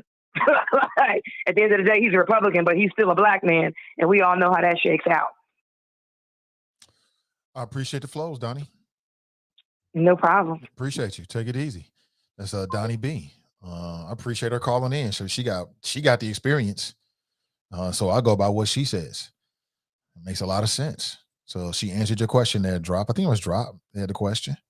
Appreciate everybody for checking out the show today. I really appreciate you. And I really want to make sure I put this on your radar screen about the Black economic empowerment market. They're really serious about trying to create a marketplace here in the city for Black folks. You know, I was talking with the founders of this, and they were like, look, we see other people doing this. We want to create something for us. So again, if you're interested, you can give Tanya DeMoss a call today at 513-830-4206. And again, it starts today. It'll be a Friday, Saturday, Sunday type of thing. And it can work both ways. It could be the kind of situation where maybe you got something you're selling, or it could be you love a flea market and your boy loves a flea market. Ain't nothing like a deal. Ooh, I'll take a deal any day of the week. Give me the deals. Give me the deals. Again, if you're interested, give Tanya a call at 513-830-4206. Again, that's 513-4206. She's on Facebook as well, Tanya Dumas, TonyADumas. I spell it, and I say it over and over again for people on the audio side. You know, they don't have the benefit of looking at this video. So have an excellent rest of your day, my friends. If you're looking for, if you get hungry over the weekend, check out Wing Champ. Pick up your Creamylicious brand ice cream. There's a link in today's description. Check out the menu and then get back to me. All right, get back to me. Have an excellent day, my friends. We're going to celebrate Medium Buddha's birthday today and just enjoy the weekend. Now, I'm in and out of town next week. I'll be in and out of Cincinnati next week, but I plan to do the show every single day. Okay, one form or another, I'll be doing the show with you. Okay, I'm taking all my primary equipment with me so I can, take the show on the road. But I'll be in and out. All right. So have an excellent rest of your day, my friends. I appreciate you. Stay winning, stay focused, and we'll talk real soon. Until next time, I'm Nathan Ivey, and I'm out.